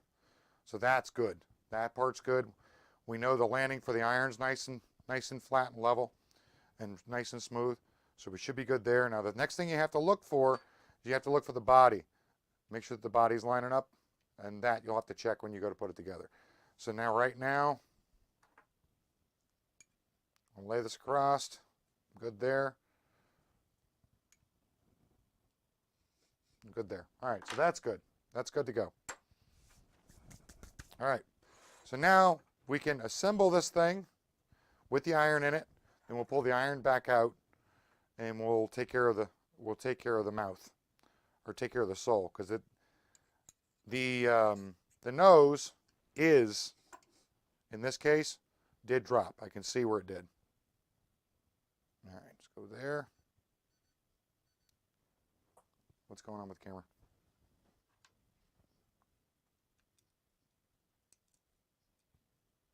What? It's plugged in. I don't know why it beeped. Oh no, that was the batteries. Oh. Well, I just don't want any more, you know, it's shutting off. Okay, so what I'm doing here is I'm basically just kind of having the iron in place.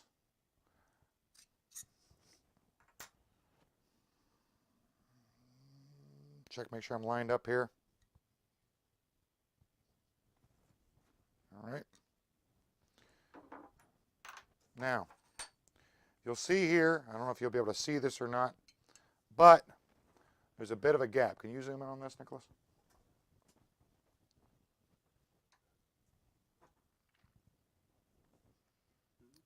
That little bit of Japanning that was on there, if you look here, there's a gap right there. That little bit of Japanning actually allowed this to drop down. So now we have to take care of that. So the next thing we need to do, Nicholas, I need tape, some blue tape.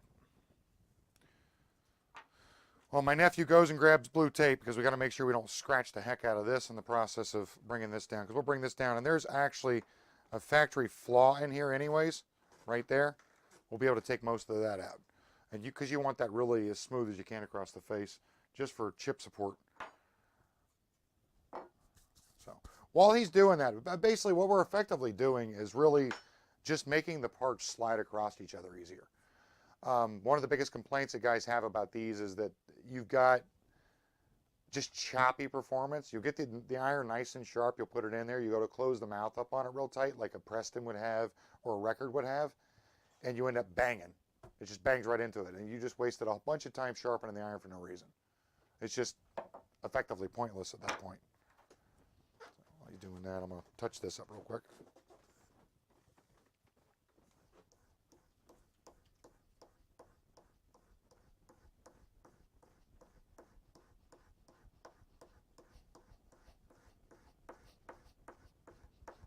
Sit down here.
Yeah, that's good and sharp.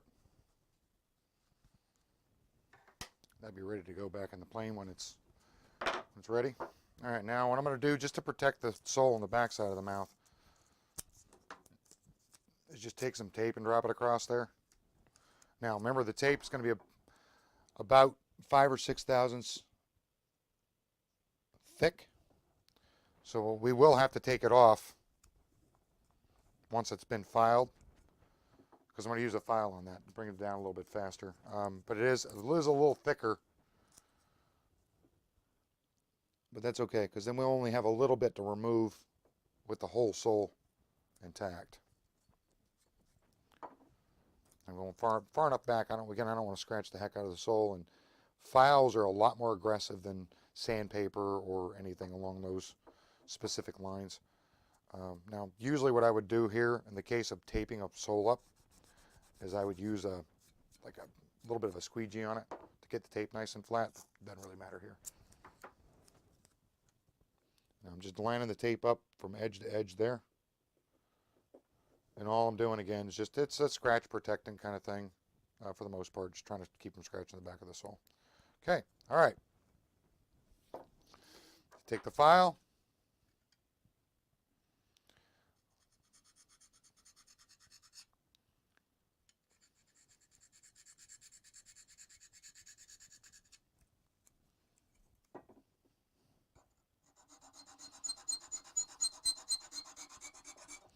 And if you don't like squeaky sounds, you might want to plug your ears.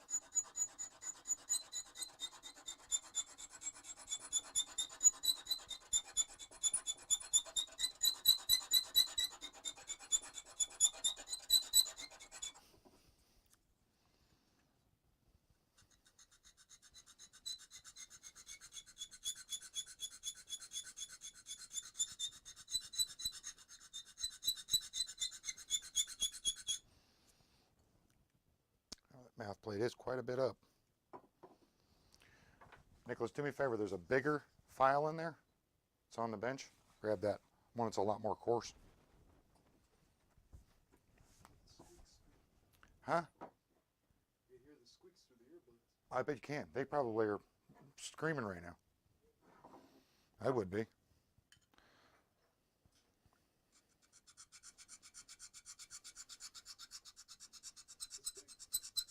Yep. That thing's a lot more aggressive than this is.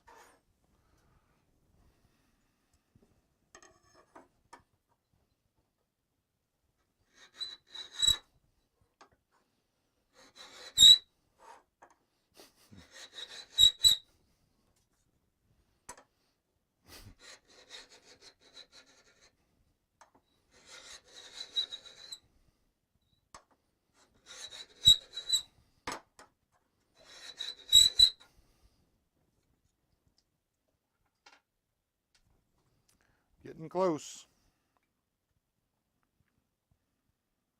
You got to take about another 5 thousandths off there probably. See, now normally I would, like I said, I'd run this across the milling machine or the shaper to make this process a little faster.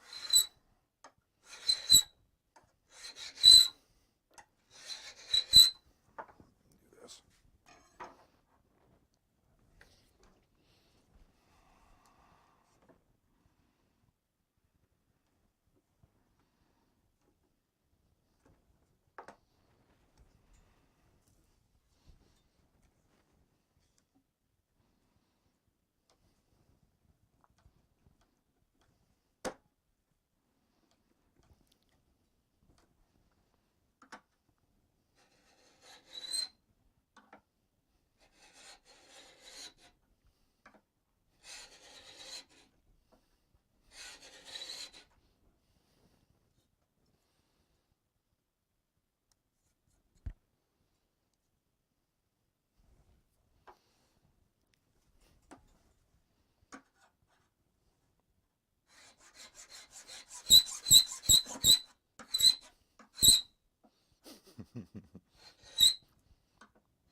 Tape just came off.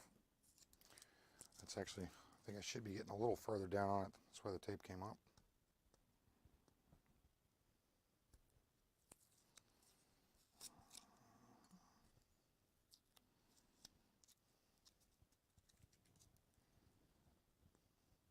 I don't know, you guys probably ears are bleeding at this point from the sound. I don't know if he was over here curled up in a ball in a corner crying.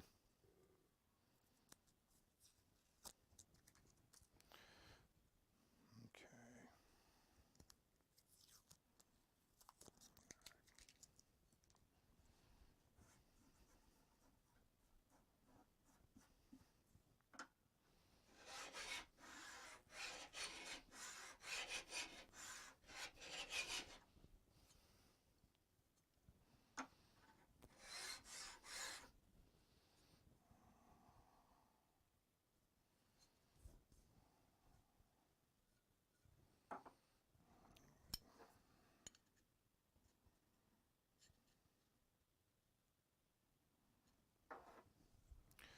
Still pretty far out.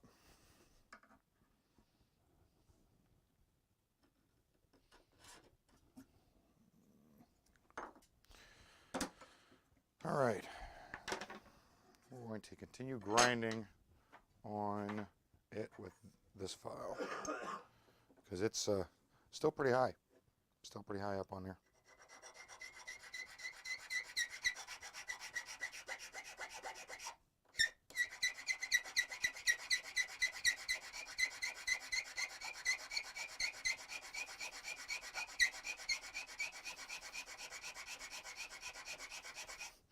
Nicholas, do me a favor. Bring my bring that big granite plate and a sheet of sandpaper. A sheet of the red sandpaper.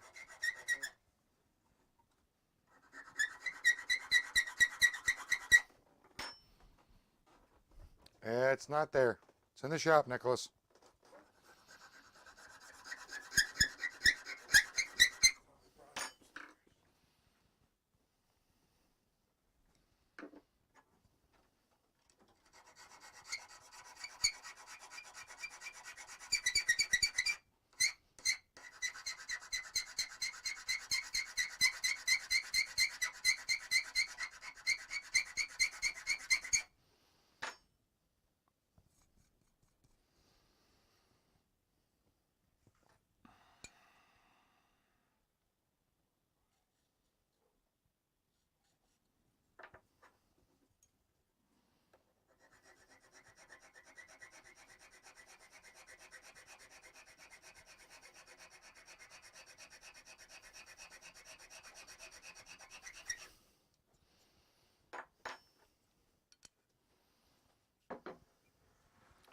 Yeah, a full sheet of paper.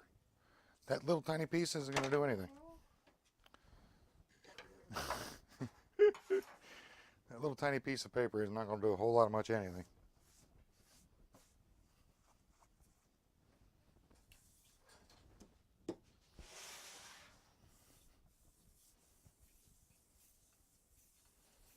You're going to want to back up the camera too.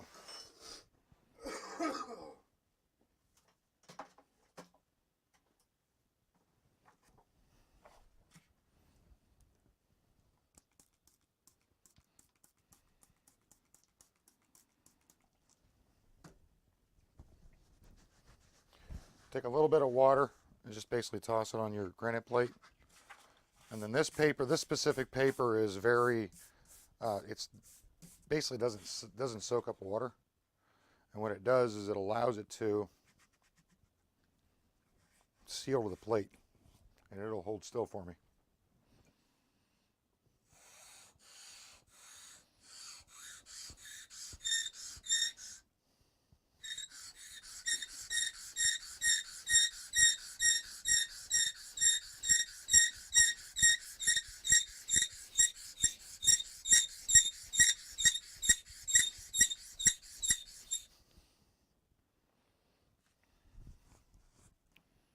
And you're starting to touch here, here, and here. It's already getting close. Because you want this flat all across here. You want this, definitely want this flat.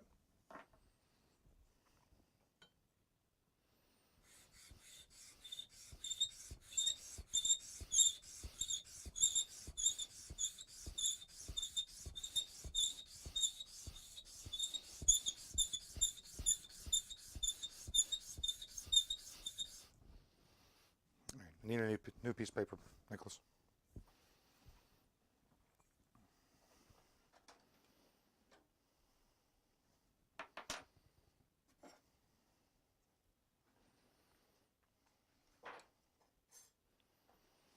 A little bit more to go.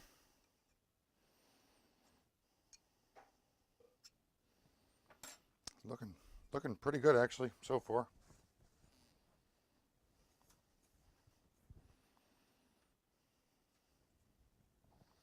And you'll want to keep changing the paper out. Unfortunately, this kind of paper, once it's gotten to its useful, once it's gone past its useful stage, it's pretty much shot. And it doesn't take much with the cast iron. Gray iron is destructive on this type of paper.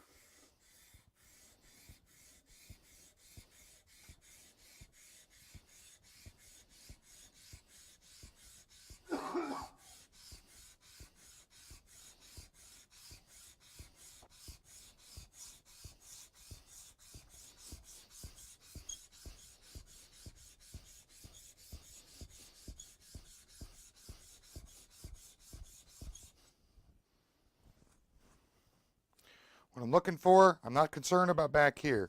What I'm looking for is across here. This area right here, there's a little bit of dark right there. I want that to be flattened by this. This whole area back in here and this plate need to be even. As you can see here, that little chip, the casting flaw, is actually starting to recede a little bit. You would want that to be completely gone in the front of the mouth. However, in this case, it's that's quite a bit to be removed. It can be done, but I would do it with a shaper. It's too much without a shaper. So,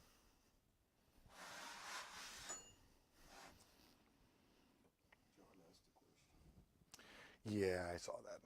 There, if it was up to John, they'd all be his plane.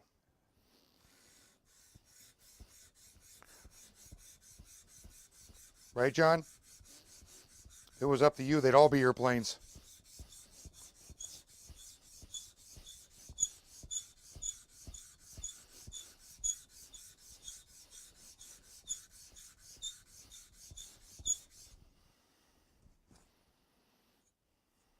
Almost there. All right. Take these sheets, Nicholas, and go blow them out with the air compressor, please. It's not blowing a lot of air. Oh, because it's, yeah, so never mind. Just take them, set them off the side. I'll blow them out and get me another piece of paper.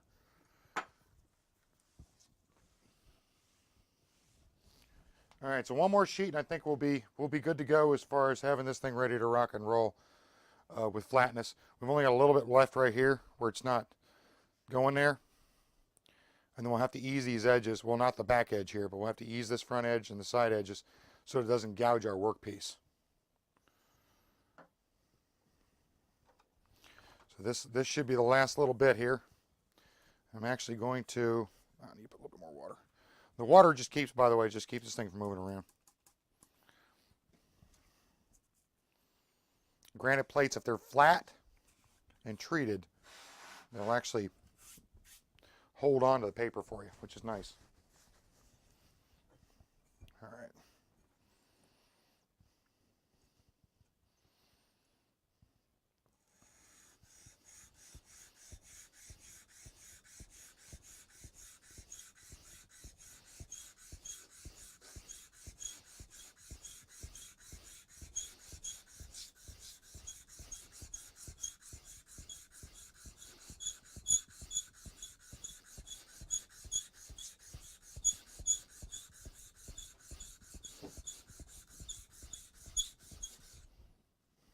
Good. All right, we're all the way across. As you can see here, guys, this is from there to there. It's all the way across. So we're good to go there. Just a little bit back here in the back. It doesn't really matter. You could continue to flatten this where it's back here, but it's really not necessary. All right. Now this is actually a little warm, go figure. The sides here, if you're going to use it to shoot to plane this way, you're going to want to make sure that these two sides are parallel to this. I don't normally use this plane for that, other than to clean up a shoulder, which is just a quick touch up. It's not that big of a deal, not on a critical joint. But in this case, I'm just going to do the bottom here. So you can, that is an option to do that part. All right, Nicholas. Take us on out of here. The whole thing, just take the whole thing out. It's only about 45, 50 pounds. All right, get a nice clean surface here. Okay, so next thing we're going to want to do is I'll take a little finer file here, just so it doesn't gouge our work. We're going to just kind of run a little bit of a smooth chamfer across the edge there.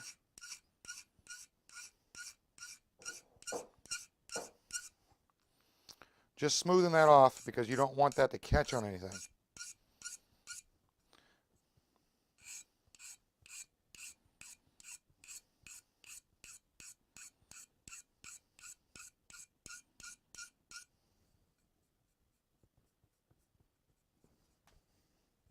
Now you'll do the same thing on the side edges here. Just kind of run across. Just kind of touch them up a little bit. You don't have to really go at it too much. You don't have to really be concerned about how little or much you did. Just kind of roll it a little bit back and forth as you go there. And again, the idea is just so it doesn't catch on anything, it's a nice smooth transition to the edges. You do the same thing over here. Run the edge. Make sure you do all the way around the bullnose plate and the rest of the body. Just kind of lightly touch it up. Go across there. Just lightly go over it. Nicholas, do me a favor, grab me a marking gauge. Grab me one of the marking gauges that are in there. I got a Japanese one, the one that's got the knife sticking out of it. In the shop. Yeah, in the shop. Okay. So the corners, edges are eased here, because when you sand something like that, you really do make a sharp edge. And you can cut yourself, you can gouge up your work. You don't want to do that. And you don't want to ease this over too much either. But this is nice and flat now, nice and smooth, nice and clean. This moves nice and well. Everything's pretty much adjusted the way it should be. The mouth still isn't perfect. Grab the other one. It's Nicholas. Nicholas. The one with the bar and it's got a big plate on it. That's my Japanese one. I like using that one when at all possible.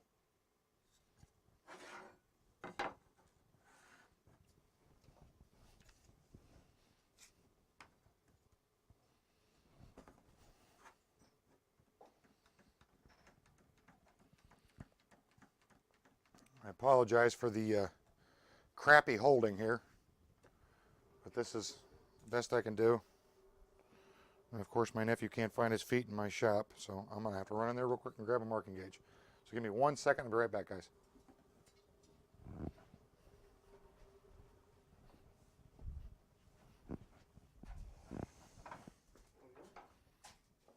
Oh yeah, there you go. There you go. That's it. Good job, bub.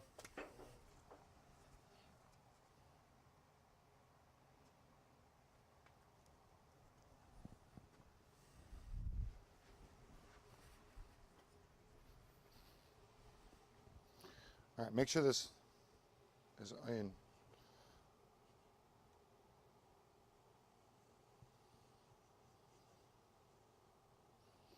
What I always do if I'm working something where I'm going to have a joint that fits up against another joint, I will run the marking gauge. Gives me a nice shoulder to work from. And I'm a big fan of the Japanese style gauges with the grain, because it's basically a knife. Creates a nice knife wall. Which by the way, any marking gauge that you buy, a Stanley, Marples, record stuff, any of that stuff, you can actually modify it towards it's similar to a Japanese version where it's got a knife instead of a pen. So let's get this old guy put back together.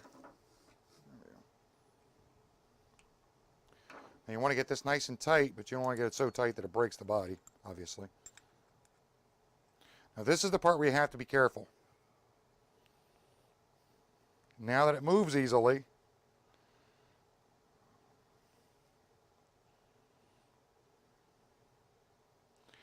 you just kind of line it up where it's pretty much closed. Move the iron out of the way. Tighten it down. You'll have to adjust it after the iron's in. Get it nice and tight. Do not go light on that. Now, you'll put the iron in.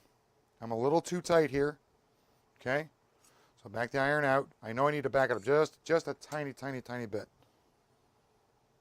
So, I'll back it up.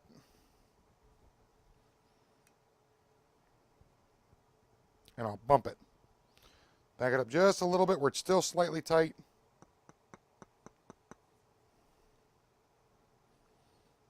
We'll double check it again. See how it goes, see how it fits. If everything looks good.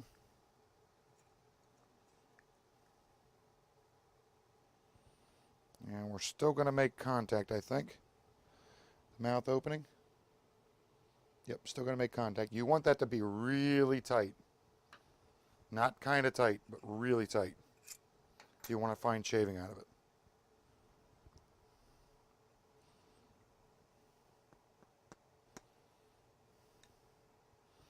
And you'll see that there's a button on the back of these planes. Right here. And that's where I'm tapping to move that nose plate.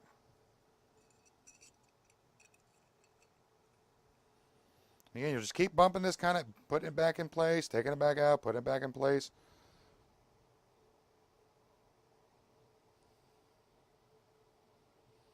I still need to go a little tiny bit more.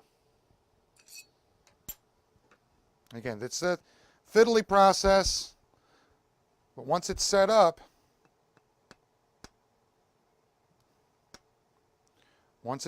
though, you're pretty much done. You just sharpen the iron and keep it cared for. Unless you want to open it up to take a deeper cut, which I usually use these things for finer cuts, so I don't really. A little bit more. Oh, geez. Again, you just got to be careful with that iron once you sharpen it up. You don't want to cut yourself for one or for two. And screw it up taking it in and out.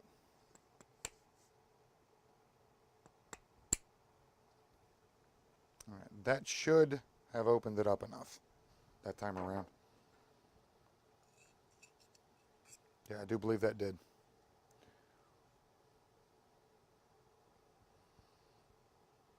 Sure did. Good. All right, so back your iron up towards not in the mouth at all.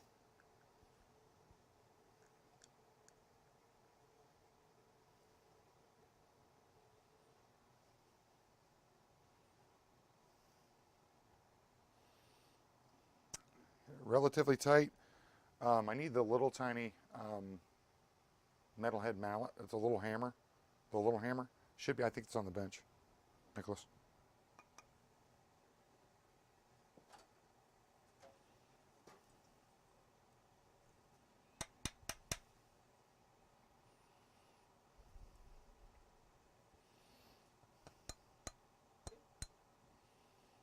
And you're going to want to run the iron to where it sticks out just an absolute tiny bit. I'm cutting to this shoulder, so I'm going to the inside. You want this iron sticking, just barely sticking out past there. It's not what I was looking for. That's kind of a heavy one, but I guess it'll work. That actually might be enough there. Nope.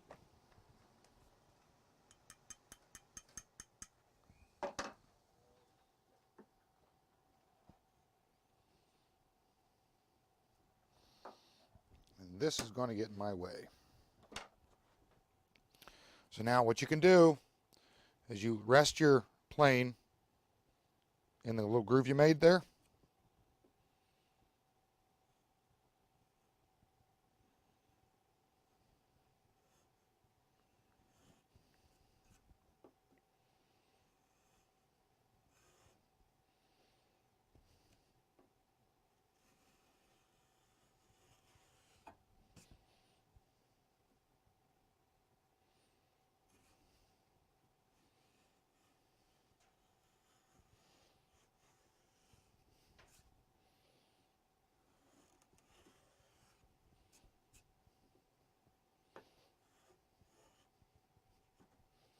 And grains alternating on this one. These are not good at changing grain directions. It's one thing they're not good at.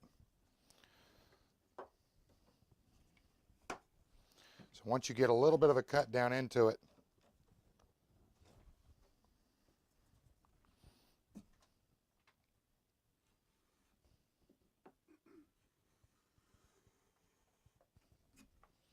you would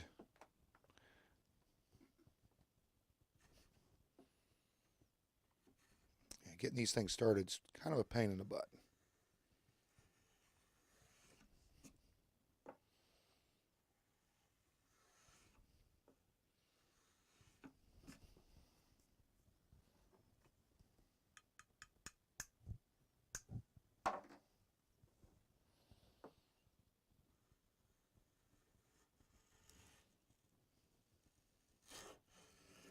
And we got that section right there where the grain's crossing on us. These do not like crossing grain, so you're going to want to use these on something that's got an even grain to it. Now you don't want to cut right up against that side where you just ran it.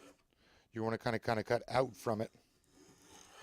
Now we're actually getting some progress here.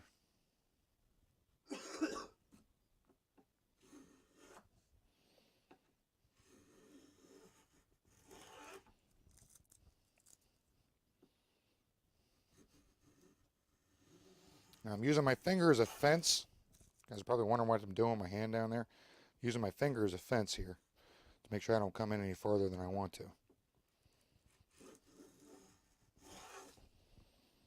Again, you're going to kind of go across there.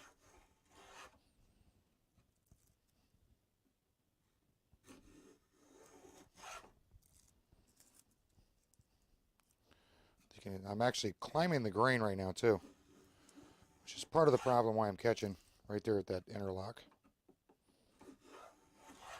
It is cutting though. It's not chattering, it is cutting. It's trying to grab and drop down in there though.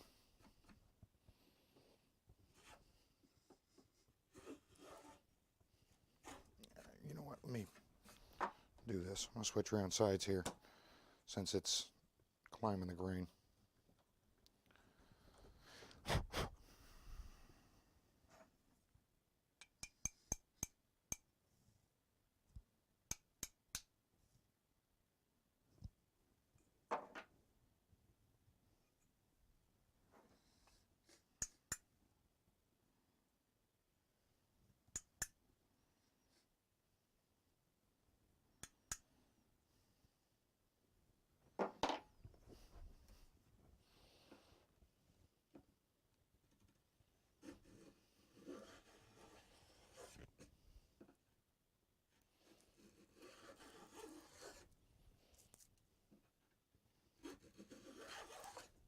As you can see, it's working a lot better now that I'm on the other side.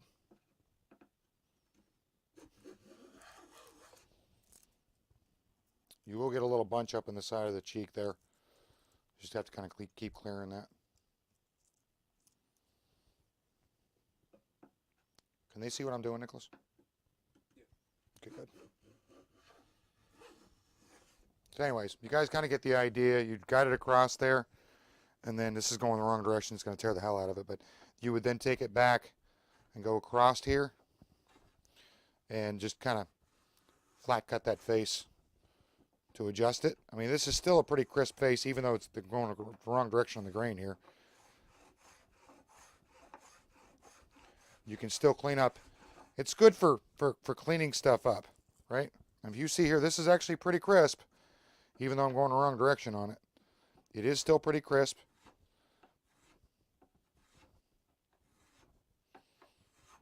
And it is a very functional tool. Once it's set up, it's a very functional tool to use. So you see here, there is a crisp line there. It is working well.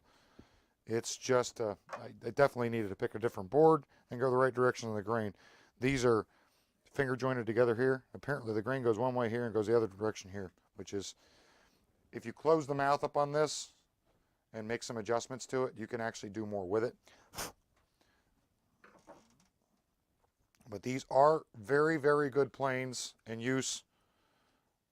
The Sargent version's good, the Stanley version's good, and the Miller's Falls version's really good. You can also use them across grain. There's multiple options you use for them. You just need to make sure that this is flat to this, and the iron is ground square. That's pretty much the big thing about that, is those points. So, all right, guys, that's pretty much it for today. Just want to kind of go over that and go over the stuff that's coming to the shop. You guys have any questions about anything that was shown earlier? Feel free to message me. If you want any of the stuff that was shown earlier as well, let me know. It will hit the site soon. There's a lot going on in the next couple of weeks. I've been very busy previous, and I will be busy next weekend as well. So I may or may not be able to do the live feed next weekend. I'm hoping I can, but I'll let you guys know ahead of time. So, good seeing you guys again today. If you got any questions, you need anything, reach out to me. Don't forget the website, oldhandtool.com. And for the three of you that are left here, thanks for stopping in and checking things out. Take care and have a good day.